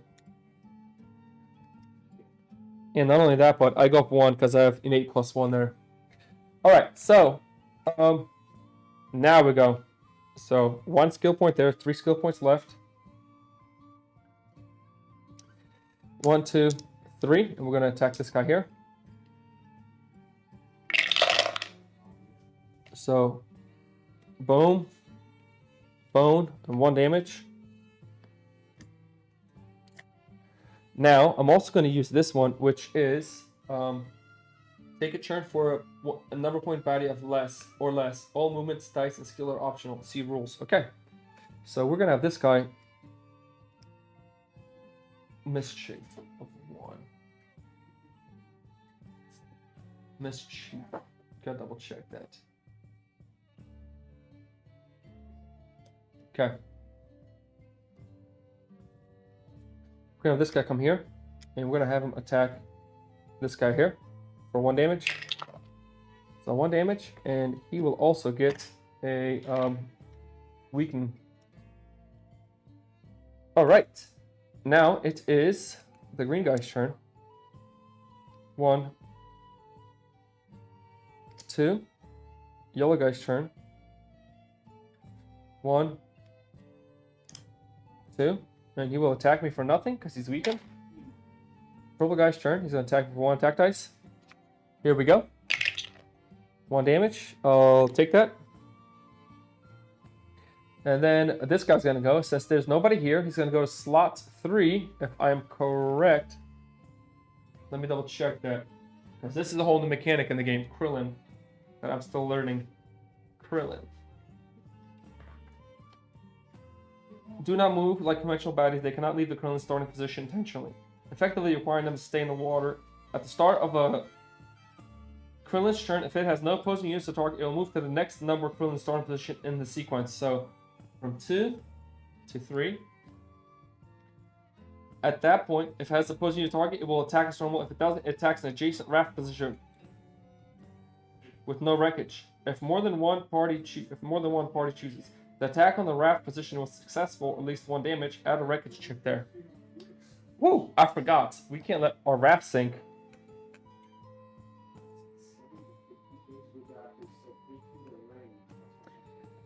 Alright, so he does nothing there. And now we go to round 2. Now, at round 2, I have to choose, do I want to level this guy up?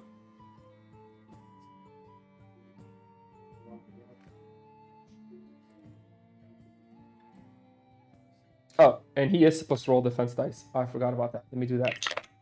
There we go. Okay. Well, technically, let's just do it just to get it out of the way.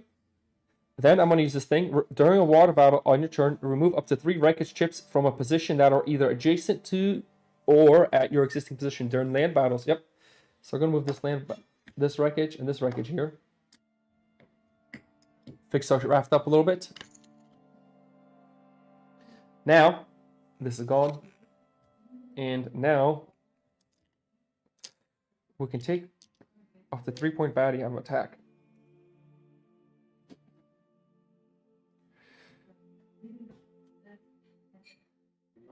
We're going to attack this guy here. We're going to roll 2 attack. 1 defense. Against this guy here. Here we go. Sweet.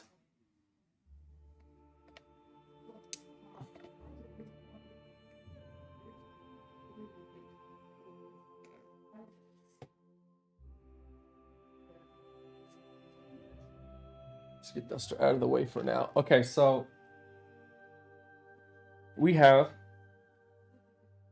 what is this?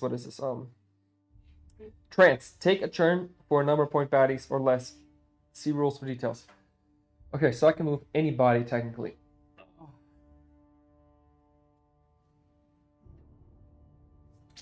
I'm gonna go this guy. 1, 2. I'm gonna attack him for 1 attack dice. Doing 2 damage. Very nice. And give him mischief of 1.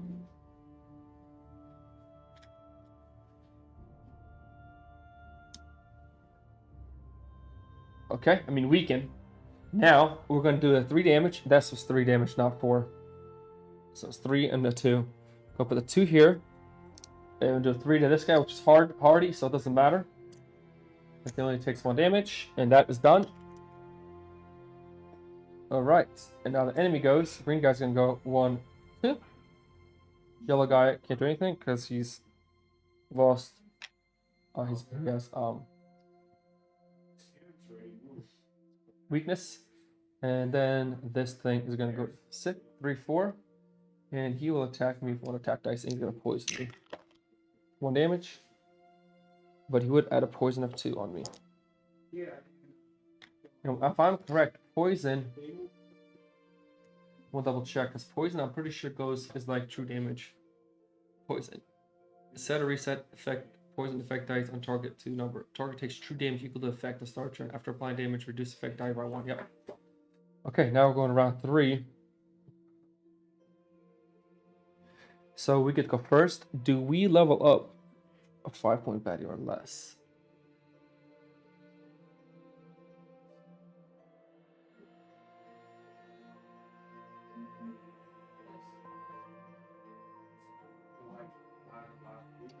Alright, so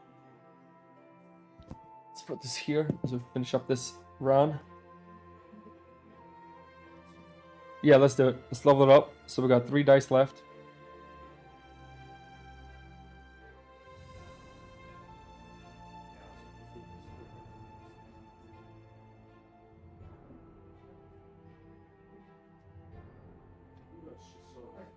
Okay. And first we'll take 2 damage. Goes down to 1. And now we're going to attack 1, 2, 3 attack, and 1 shield, I mean. 2 attack, 1 shield. Gonna attack this guy here. Oh my gosh, what asshole.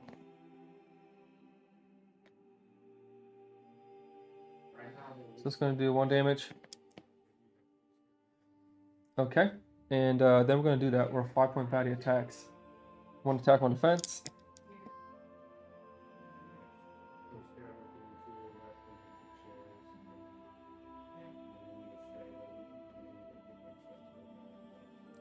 One attack, 1 defense. Here we go.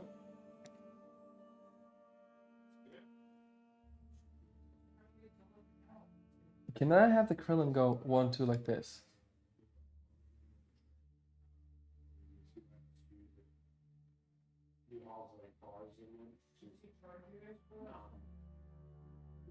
I'm guessing I can. I don't know why I couldn't. And he's gonna attack for 1 attack dice. No defense. 1 damage, killing this guy off.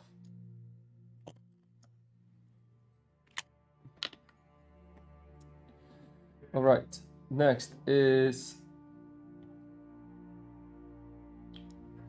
green guy is gonna come here. Attack for 1 attack dice. 1 damage. Now let's get back to Krillin. This is where it gets all over the place.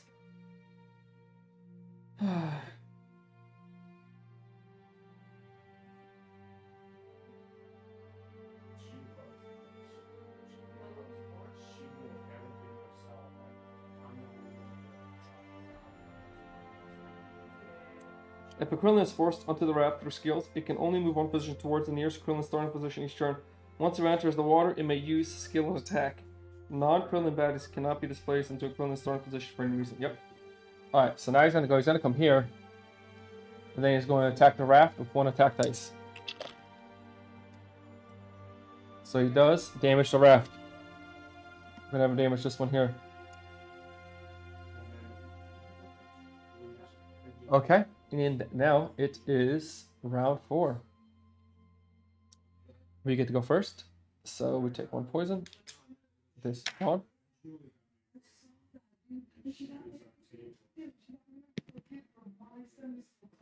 Alright, so we're gonna vamp, which means nothing.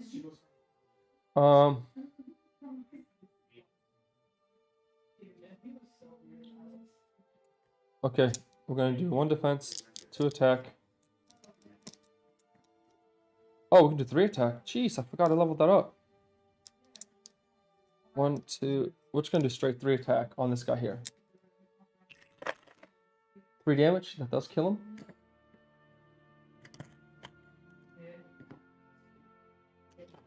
I forgot I leveled that up. That was a big loss.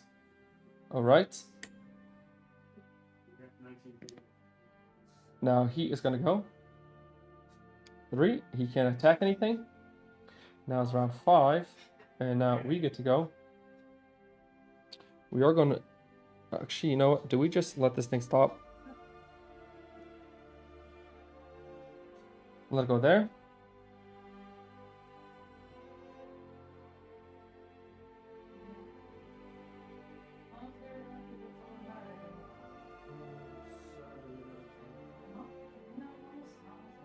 We're gonna come here. Okay, and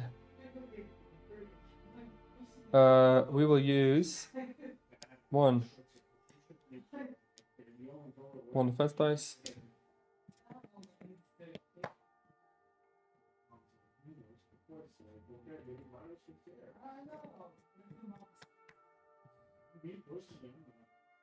That's it. We're just gonna use 1 defense dice. We'll roll actually 2 defense dice. So 1, 2, bring us up. 2 to move in. 3, 4. Another bone. That's all I'm looking for. Enemy gets to go. He's gonna come over here. He's going to roll and then try to attack the raft. Oh, doing 2 damage. Which damages it? Now it is our turn. We will bring this up. So we're gonna come over here. And we're going to attack it with, that's 1, 2, 3, 4. Damn it, and the dexterity cost me +1.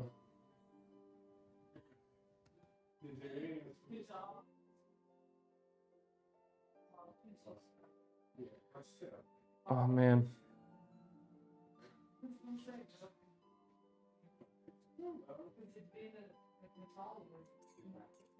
So, revamp it. There's no need to vamp it, honestly. We're just, I mean, there's no need to bring it up. We're not going to vamp, we're just going to vamp. We're going to move 1, 2, and we're going to use 2 attack dice. 3, 4, doing 2 damage. 1, 2. Alright, now he's going to go. And he is going to attack us. 1 attack dice, 1 defense. Oh my god. 1, 2. I think they'll have buff. And 2 poison. I think I lost this one again. I think it might be game, guys. Alright, so now it is round 6. And we all take 1. We lost.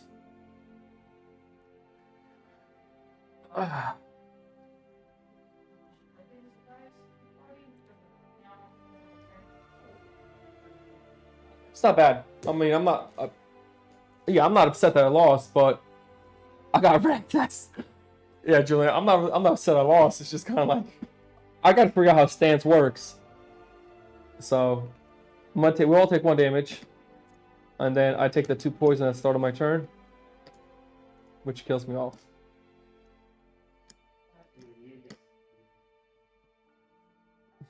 I don't understand how stance works. And that's kind of where I'm falling short at. How does stanza play? So that's kind of where I'm having difficulties. The songs are horrendously bad. I mean, maybe they're not. Maybe I'm just not seeing it. And I probably am not. I'm just probably being picky because I've lost 2 games in a row, which I'm okay with. Okay, let me see what they recommend here. Forever Mine is a great early song. Forever Mine. Yep, I got that. That is a great song. That I'm not gonna lie. Yeah, that's great. While Under the Old Self Beat can help you if you're struggling to stay upright in battle. Under the Old Self Beat.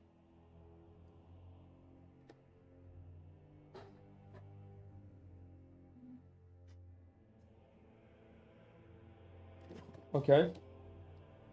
Consider going Break of Daylord for added damage dealing.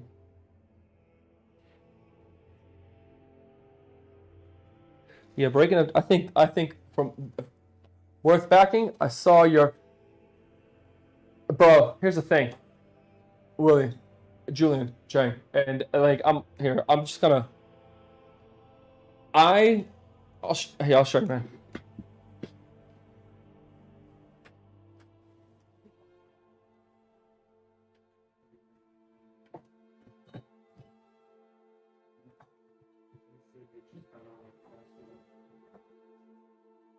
I have the base game, and I got like 40 Days of Daylore, Tyrants, Age of Tyranny. I think Dust a character or 2 characters, I forget, and a couple other things. But this game, let me read you something that one of the developers wrote. Here, I'll show it to you. I wouldn't back now that I played the base game. I don't think I would ever buy the base game. I just wouldn't. People say it's best for your money, but what you're really paying for is 4 characters, because the characters now are $30 each, 30, 60. Think about it, man. 4 characters, $120, not shipping. So that's $130 of characters in there. That's it. The base game it lacks, man. It lacks what this game has. This game has, with this edition, has a battle map that's so much more dynamic. So much more dynamic. The base game's battle map is, I'll show you, man. Literally, it's a 4x4 square. I mean, that's all it is. It's literally this. Which is It's literally just this. That's the whole base game there. And I get it. People say, well, you know, I mean, you get to fight different tyrants, and you know, what I mean, you get to, you know, what I mean. But here's the thing, man. Once you understand how a character works, like how they operate, tyrants only do so little with changing the build. And I think I'll read you a thing I took a picture of. Let me see if I can find it. All right, bro, here it is. Let me see if I actually get a full-on zoom in right here. Because I don't think people understand what I mean when I'm saying this. So, let's get the side screen. I don't know if it's even going to zoom in. Let's see if it zooms in. You know, I'll just read it to you, man. You can kind of... You'll see it, you'll see it. This is Gilly. Gilly was one of the... he works at the company Too Many Bones. Here is his opinion. This is Gilly from Too Many Bones. He works there. He says, this is coming from a bit of a place of bias, but I think some of the things that Unbreakable and Undertow and really all the post-base game content have going for them is a sense of confidence in voice, story, and mechanism. This is the guy who works at the company now. This is his statement. Yeah. Too Many Bones was mostly designed by two dudes working day jobs with families, moonlighting as game designers. I helped very little at the very end. And I'm telling you, man, when you play the game, it's like it makes so much sense after you read this. Undertow and 40 Days of Daylore and Undertow and 40 Days Age of Tyranny we already knew the game was a hit and had a chance to really lean into what worked and what's unique about the game. As a primary writer in the Undertow, which I'm playing now, cycle, I got a chance to inject a lot of my own sense of humor into things, and I worked to try to give the encounters and tyrants and such more of a sense of place in the game world. Like, this is the guy who's designed Undertow. They admit it, man. Too Many Bones base game just is not there. It's literally two dudes designed it, which is fine. I mean, I'm not against it. It plays fine, but I don't think it's worth $130. It's $140 now, I think. Which, yeah. I think that confidence shines through a lot of that content, whereas there's a few things about the original Too Many Bones, right here it is, the original Too Many Bones base game that feel a little clunky and generic to me with the benefit of hindsight and the benefit of a lot more success and bigger budgets after that first go. And I mean, bro, like this is him. You can find it on BGG. He wrote this comment. Unbreakable and all the content around it will be much the same in that regard. We have a much larger team working on content now, and there's a lot of amazing ideas going to permeate all this stuff. But even with all that said, you simply can't go wrong with the base game. That's where I'll disagree, man. Literally, he just says the base game just is lacking, and then he says you can't go wrong with the base game. I mean, from a money standpoint, I guess he has a point, because if you buy 4 characters, that's $120. Bro, $120 for 4 characters. That's Twilight Imperium, man. I think Twilight Imperium was like $100 on Amazon. And that's like a full-fledged game. But even if that's you still go on the base game. And again, in terms of value, 4 characters, 7 tyrants is tough to beat. Unbreakable MSRP will be 90-ish in range. Just like Under, this is a $90 game, man. And on I think it's $130 for Too Many Bones to base game. And just like Undertow, and we'll likely give it a modest discount in the campaign, though not so much as we have historically, especially because we will again be offering flat affordable shipping rates. So that's what the guy said, Julian. That is literally Gilly. He works at Chip Theory Games, and that's his statement on BGG. I don't know how you'll take that, but when you play the game, when you play the base game, yeah, I mean, you're paying $130. You read it and go, oh, it makes sense. I see exactly what this guy's saying. The encounters are they're just not there, man. Like, the encounters here actually sound fun, and when you're actually playing the game, they're way more, like, enjoyable. If I played Undertow first, I probably would have a way better opinion of the base game. But I played the base game, and I'm like, dude, this game is just not there. I played it with 1 player, 2 players, 3 players, 4 players. We played the Age of Tyranny campaign. We played it with 40 Days of Daylore and all that, and it still doesn't help the game. The base game, if everything, doesn't get helped. I don't even think adding characters helps the game, because the base game's problem isn't so much that it lacks characters. It's that its encounters are not worth $130, and it's battle map, which is where everything happens. On this map here, it's just so generic, dude. I mean, if you came to my house and you're like, Slav, let's play base game Too Many Bones, I'd play with you. I'd have no problem with it. Like, yeah, why not? Let's play it. But if you're like Slav, you know what I mean? Like I said, I want to play a game that's going to be, that I can do to keep, you know what I mean, put effort and energy into. Here's the game you should buy, man. I'll show you.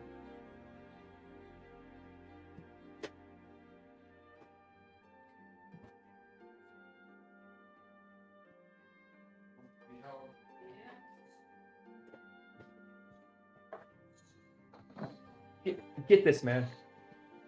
This is probably, out of all the board games I own, when it comes to competitive play, I don't think any game is as enjoyable as this. I mean, and I put in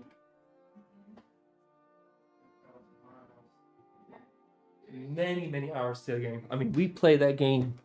The solo of that game,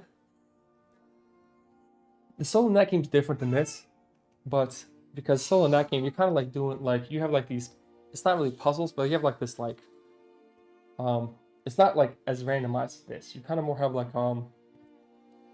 it's like a preset map for every mission, and you're trying to find the most effective way of dealing with the map. And some things will affect it, like your market purchases, or like, you know what I mean, the dice rolls, but like overall, you know what I mean, once you play it and beat them one time on the hardest difficulty, you don't ever want to, you wouldn't really play them again. But the cooperative game and the skirmish game, oh, it's great, man. It really is. Did that help you out, Julian? I don't know if it did, but dude, I don't play solos. Oh, dude, then I wouldn't even buy this. Dude, I would not even buy this if you don't play solos. I would go straight to Too Many Bones. I mean, Cloudspire. Yeah, dude, if you were like, but then do you play cooperative games or do you play competitive games? Thanks, man. I'm still undecided, but you convinced me to skip at least. And here's the thing, man. And here's the thing. Here's what. Thank God. I love Chip. Like, I love the company. Chip Theory Games is great, man. I back Hoplo, Victorium. I back Burn Cycle. They make really good games. But dude, just wait till it releases. You're gonna pay $5 more, right? And if it's great, hey, it's okay. It's $5, man. Like, you can, none of the stuff that they release on Kickstarters or GameFound, they don't have anything like, what do you call it, exclusive. So like, if you do decide to, hey, you know what I mean, I thought about it. I do want to try Undertow or Unbreakable. Man, see what people say about it before you jump on it. But I would not, if you're my friend, he says, Slav, I'm gonna put $130 down on Too Many Bones, I would be like, bro, don't do it. Just don't. Take my copy, go home, play it. You'll see it. It's so, how do I say it, man? Here's what it is. This feels good. You know what I mean? This sounds good. It's like oh, this sounds so good, right? It's quality, but the gameplay essence in the base game is just not there, man.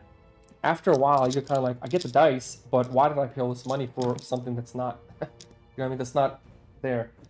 Or you can also get Cloudspire. If you do competitive gaming, bro, I would play Cloudspire right now if I had somebody come over my house.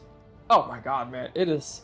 You can play the same faction against the same faction over and over and over and over, and play totally different games. There's so many ways to approach a situation, and you're playing like it's a different game, man.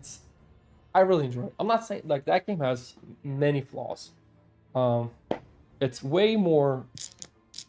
If you think this is a lot of keywords, Cloudspire is probably Jesus. I mean, like probably 5 times more than this. But if you invest your time and you play 10 games, 12 games, 15 games, things will just click, and you're kind of like, geez, man.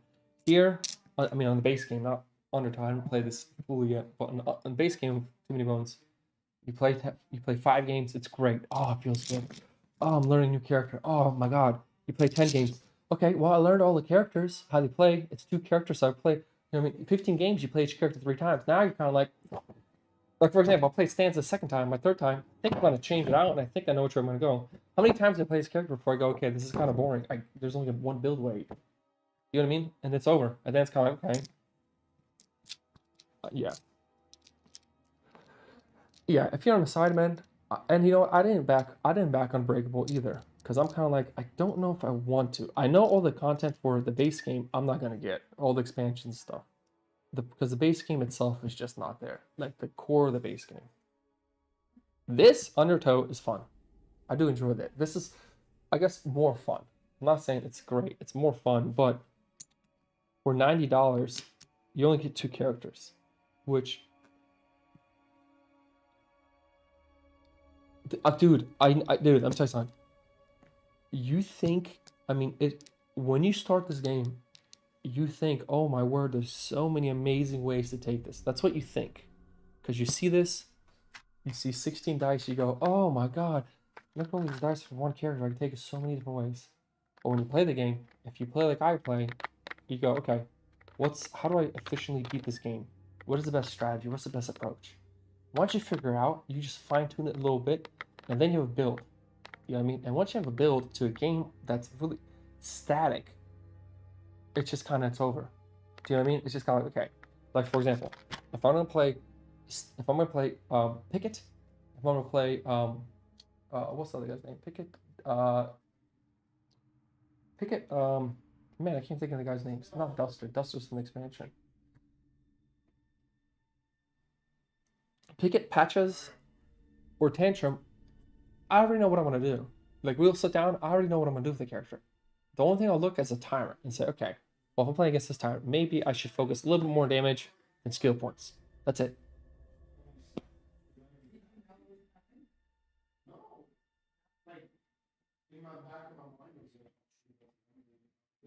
And the thing is, you know what it is, man? I think what it really boils down to is I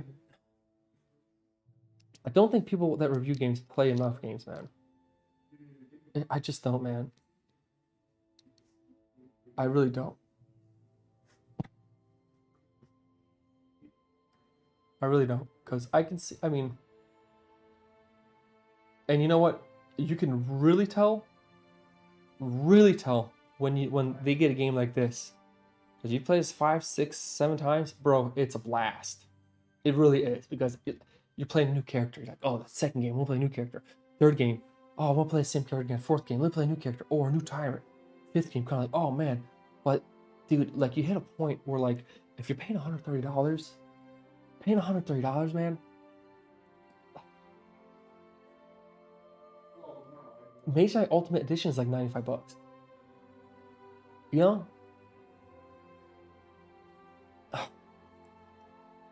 Now, like I said, like even I said in the review, I haven't played Mage Knight 30 times. But from the many times I played it, I've never was like not bored, but I was always trying to find what's the best options for the things I'm getting. You know what I mean? I don't know how to explain to you. And it's not $130. That's for sure. And it's $95 for all the expansions. And I think that's what it is, man. I just don't think people, and I think it makes sense because you think about it, man, if you're making money reviewing games, it's literally like, okay, if I get this done and I hit 100,000 views or 200,000 views, we'll make $1,000 or $2,000. Let's just play it as fast as possible and go to the next game because we need to bring money in. You know what I mean? It kind of makes sense. I don't have nothing against reviewers for doing that. And I can't get mad at them for doing it, but you know, it's just the reality of the beast. But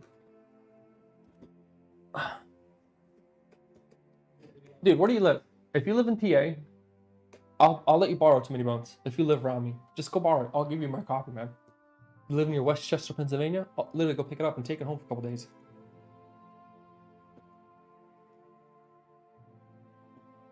Julian Chung. You can just literally, if you live nearby, I had people come over that used to watch me on stream. Really cool people playing. I would literally say just borrow mine, man. Oh yeah. My wife was from California, man. Literally, that's what I would say. I mean, one thing you could do, man, is find a friend who has it. Literally, give him $10. Be like, hey man, can I borrow this game for like a month? Can I give you $10 for borrow for a month? Take it home, play for a month. Just play, you know what I mean, on the weekends. You'll get $10 worth of fun out of it. You know what I mean? And then you know what I mean, and then when you, I think at some point you'll play enough, you're like, wow, this is great, but then you realize, okay, I didn't pay $130 for a box sitting here. Good thing is, the resale value is pretty good on it, and if this is as enjoyable as it seems, I'm just gonna take my expansion character from there, bring it over there, and I'll just sell my base game. I think that's what I'm gonna be doing. Oof, Days of Daylore and Age of Tyranny.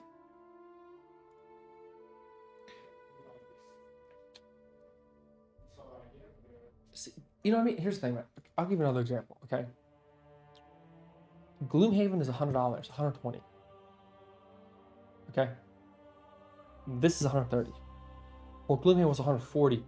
Well, I think it's down to $120 now, okay? So you have Gloomhaven, and you have Too Many Bones base game. You have 4 characters? I think it's like 12 characters. This game, you go play, what is it, 5, 6 tyrants? And once you play the 5 tyrants, you play different characters, tyrants, right? But there's no like progression. Gloomhaven, dude, you're building your character, you're unlocking cards, you're buying equipment. You know what I mean? You're doing 90, 98, I think it's 94 missions. 94 missions, man, without including random missions. Different missions. And when I play in the game, it's way more tactical than this. The resale argument is good too, but I find it difficult to actually sell. Huge hassle of a value argument. Listen, I agree with you, man. I totally agree with you on that. The resale value is not a good reason to buy a bad game. Buy an average game. It's not a bad game. This is an average game. I agree with you, man. But, dude, I would tell people, if you're looking for a good solo game, just get Gloomhaven. The problem with Gloomhaven is it takes more time to set up. The setup time for Gloomhaven is longer than Too Many Bones. But, dude, I'm telling you, man, it is so much more. You want to go back to it every week. We beat all of Gloomhaven, and we'll beat Age of, what is that? Right there. Where's the poster at? Forgotten Circles. That was way more. We beat it. That's how fun it was. Gloomhaven was. We literally beat the whole campaign. Yeah, you're right. Dude, bro. Just give you an idea of how much my base game was. 130, 25 for a character. That's $155. These chips, because if you have the base chips, you know what I mean? Whatever. That's another 30, so $185. And then Age of Tyranny, which is 30, 210. And then there's another $30 for Days of 40 Days in Daylore. It's like $245, and the base game still sucks. I got Gloomhaven for $140. Thank God I had friends that played with me. Bro, I'll show you, man. We played it through and through, man.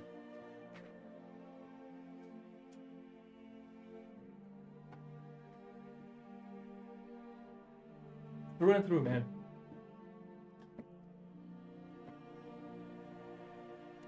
$140, dude. Through and through, man. I mean, you couldn't. Dude, it was so. I mean, definitely there are some missions that were tough.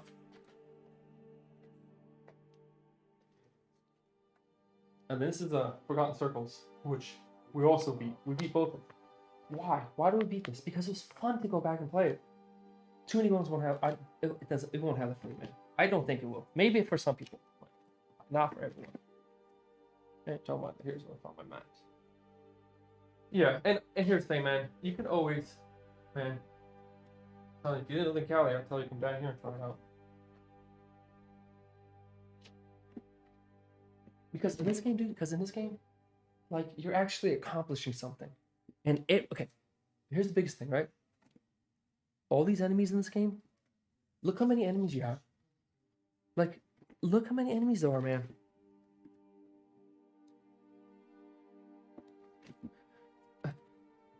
Bro. You tell me Gloomhaven, this is better than Gloomhaven, Too Many Bones, the base game? Dude, no way. I would never say it's better. Oh man, now I brought it out, I miss it, dude. You brought some good nostalgia out of me, man. And the character development here is god amazing, man. You brought this nostalgia out of me, man. Because me and my wife, my one friend, we pretty much played it. My wife, well, she was dating at the time. We were dating at the time. No, we were engaged when we started, and she pretty much joined a quarter way in and helped finish it. God, this game is good, man. That's what I mean. You see, Julian, go buy this, man. But the problem is you don't play solo. I mean, that's the thing, man. You can play it solo, you can play it properly. I mean, more than one person. Whatever. I don't want to rave anymore, man. I hope you got the point.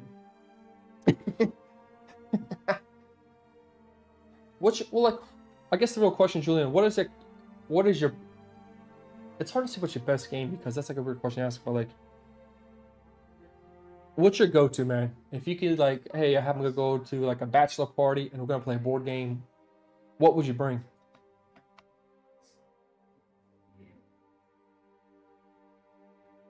Yeah, that's me too, man. I hear you on that.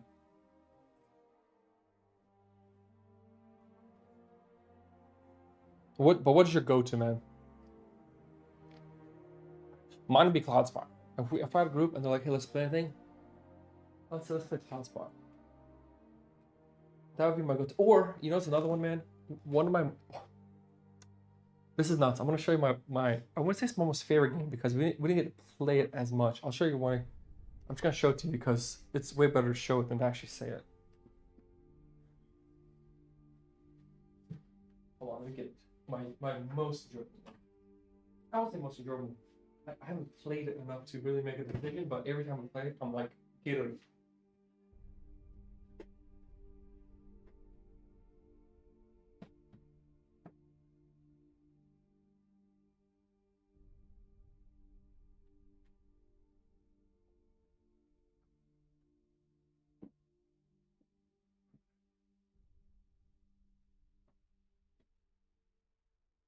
Bro, I'm about to show you. I'm gonna show you the game. All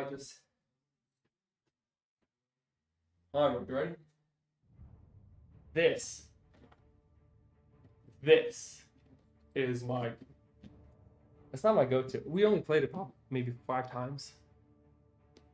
Oh my god, man! I don't know what it is about this game, but this is probably the game where you say, hey, let's come over. We're playing anything. I'd be like, I'm about to play this again. Boom Wars, man. That's my get going to. That or Cloudspire. But then I also have like, the problem is, man, the thing is,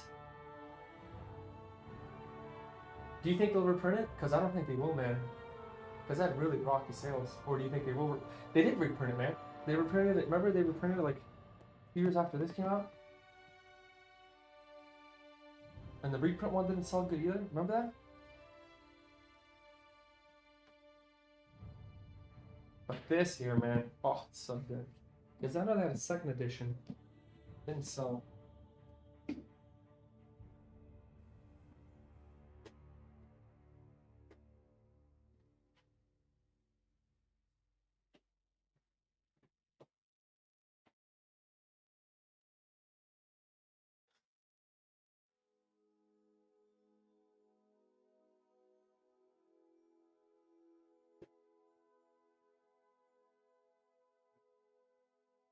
Yeah, Julian. I mean, hopefully it helped you out a little bit, man.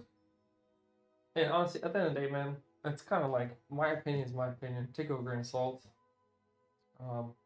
It's your money. Yeah, I mean, yeah, it's your money. If you want to spend it, spend it. I'm not against people buying whatever. But yeah, I appreciate you talking, man. Like I said, I wouldn't recommend the base game. Undertow seems a little bit more fun and exciting, but then you're paying $90 for 2 characters. So it's like, you know what I mean? I don't know. It's like a weird spot for this game. But then I'm gonna play this. I'm gonna play this twice, so I'm still trying to understand it. Do you know what I mean? Let me play it more than 2 times before I start telling you how amazing it is. Because right now, it's way better than base game. Leaps and bounds better, but it's way more harder. Because one character is extremely hard to play. Another character, from what I'm reading, looks extremely easy to play. So it's kind of like, which way do you go with what?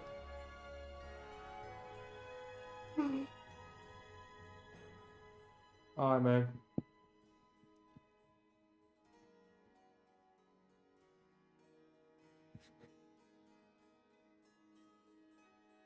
Peace, bro. I'll see you later, man. I'm gonna end stream, just take a break, hang with my wife for a bit. Thanks for watching. Catch you next time.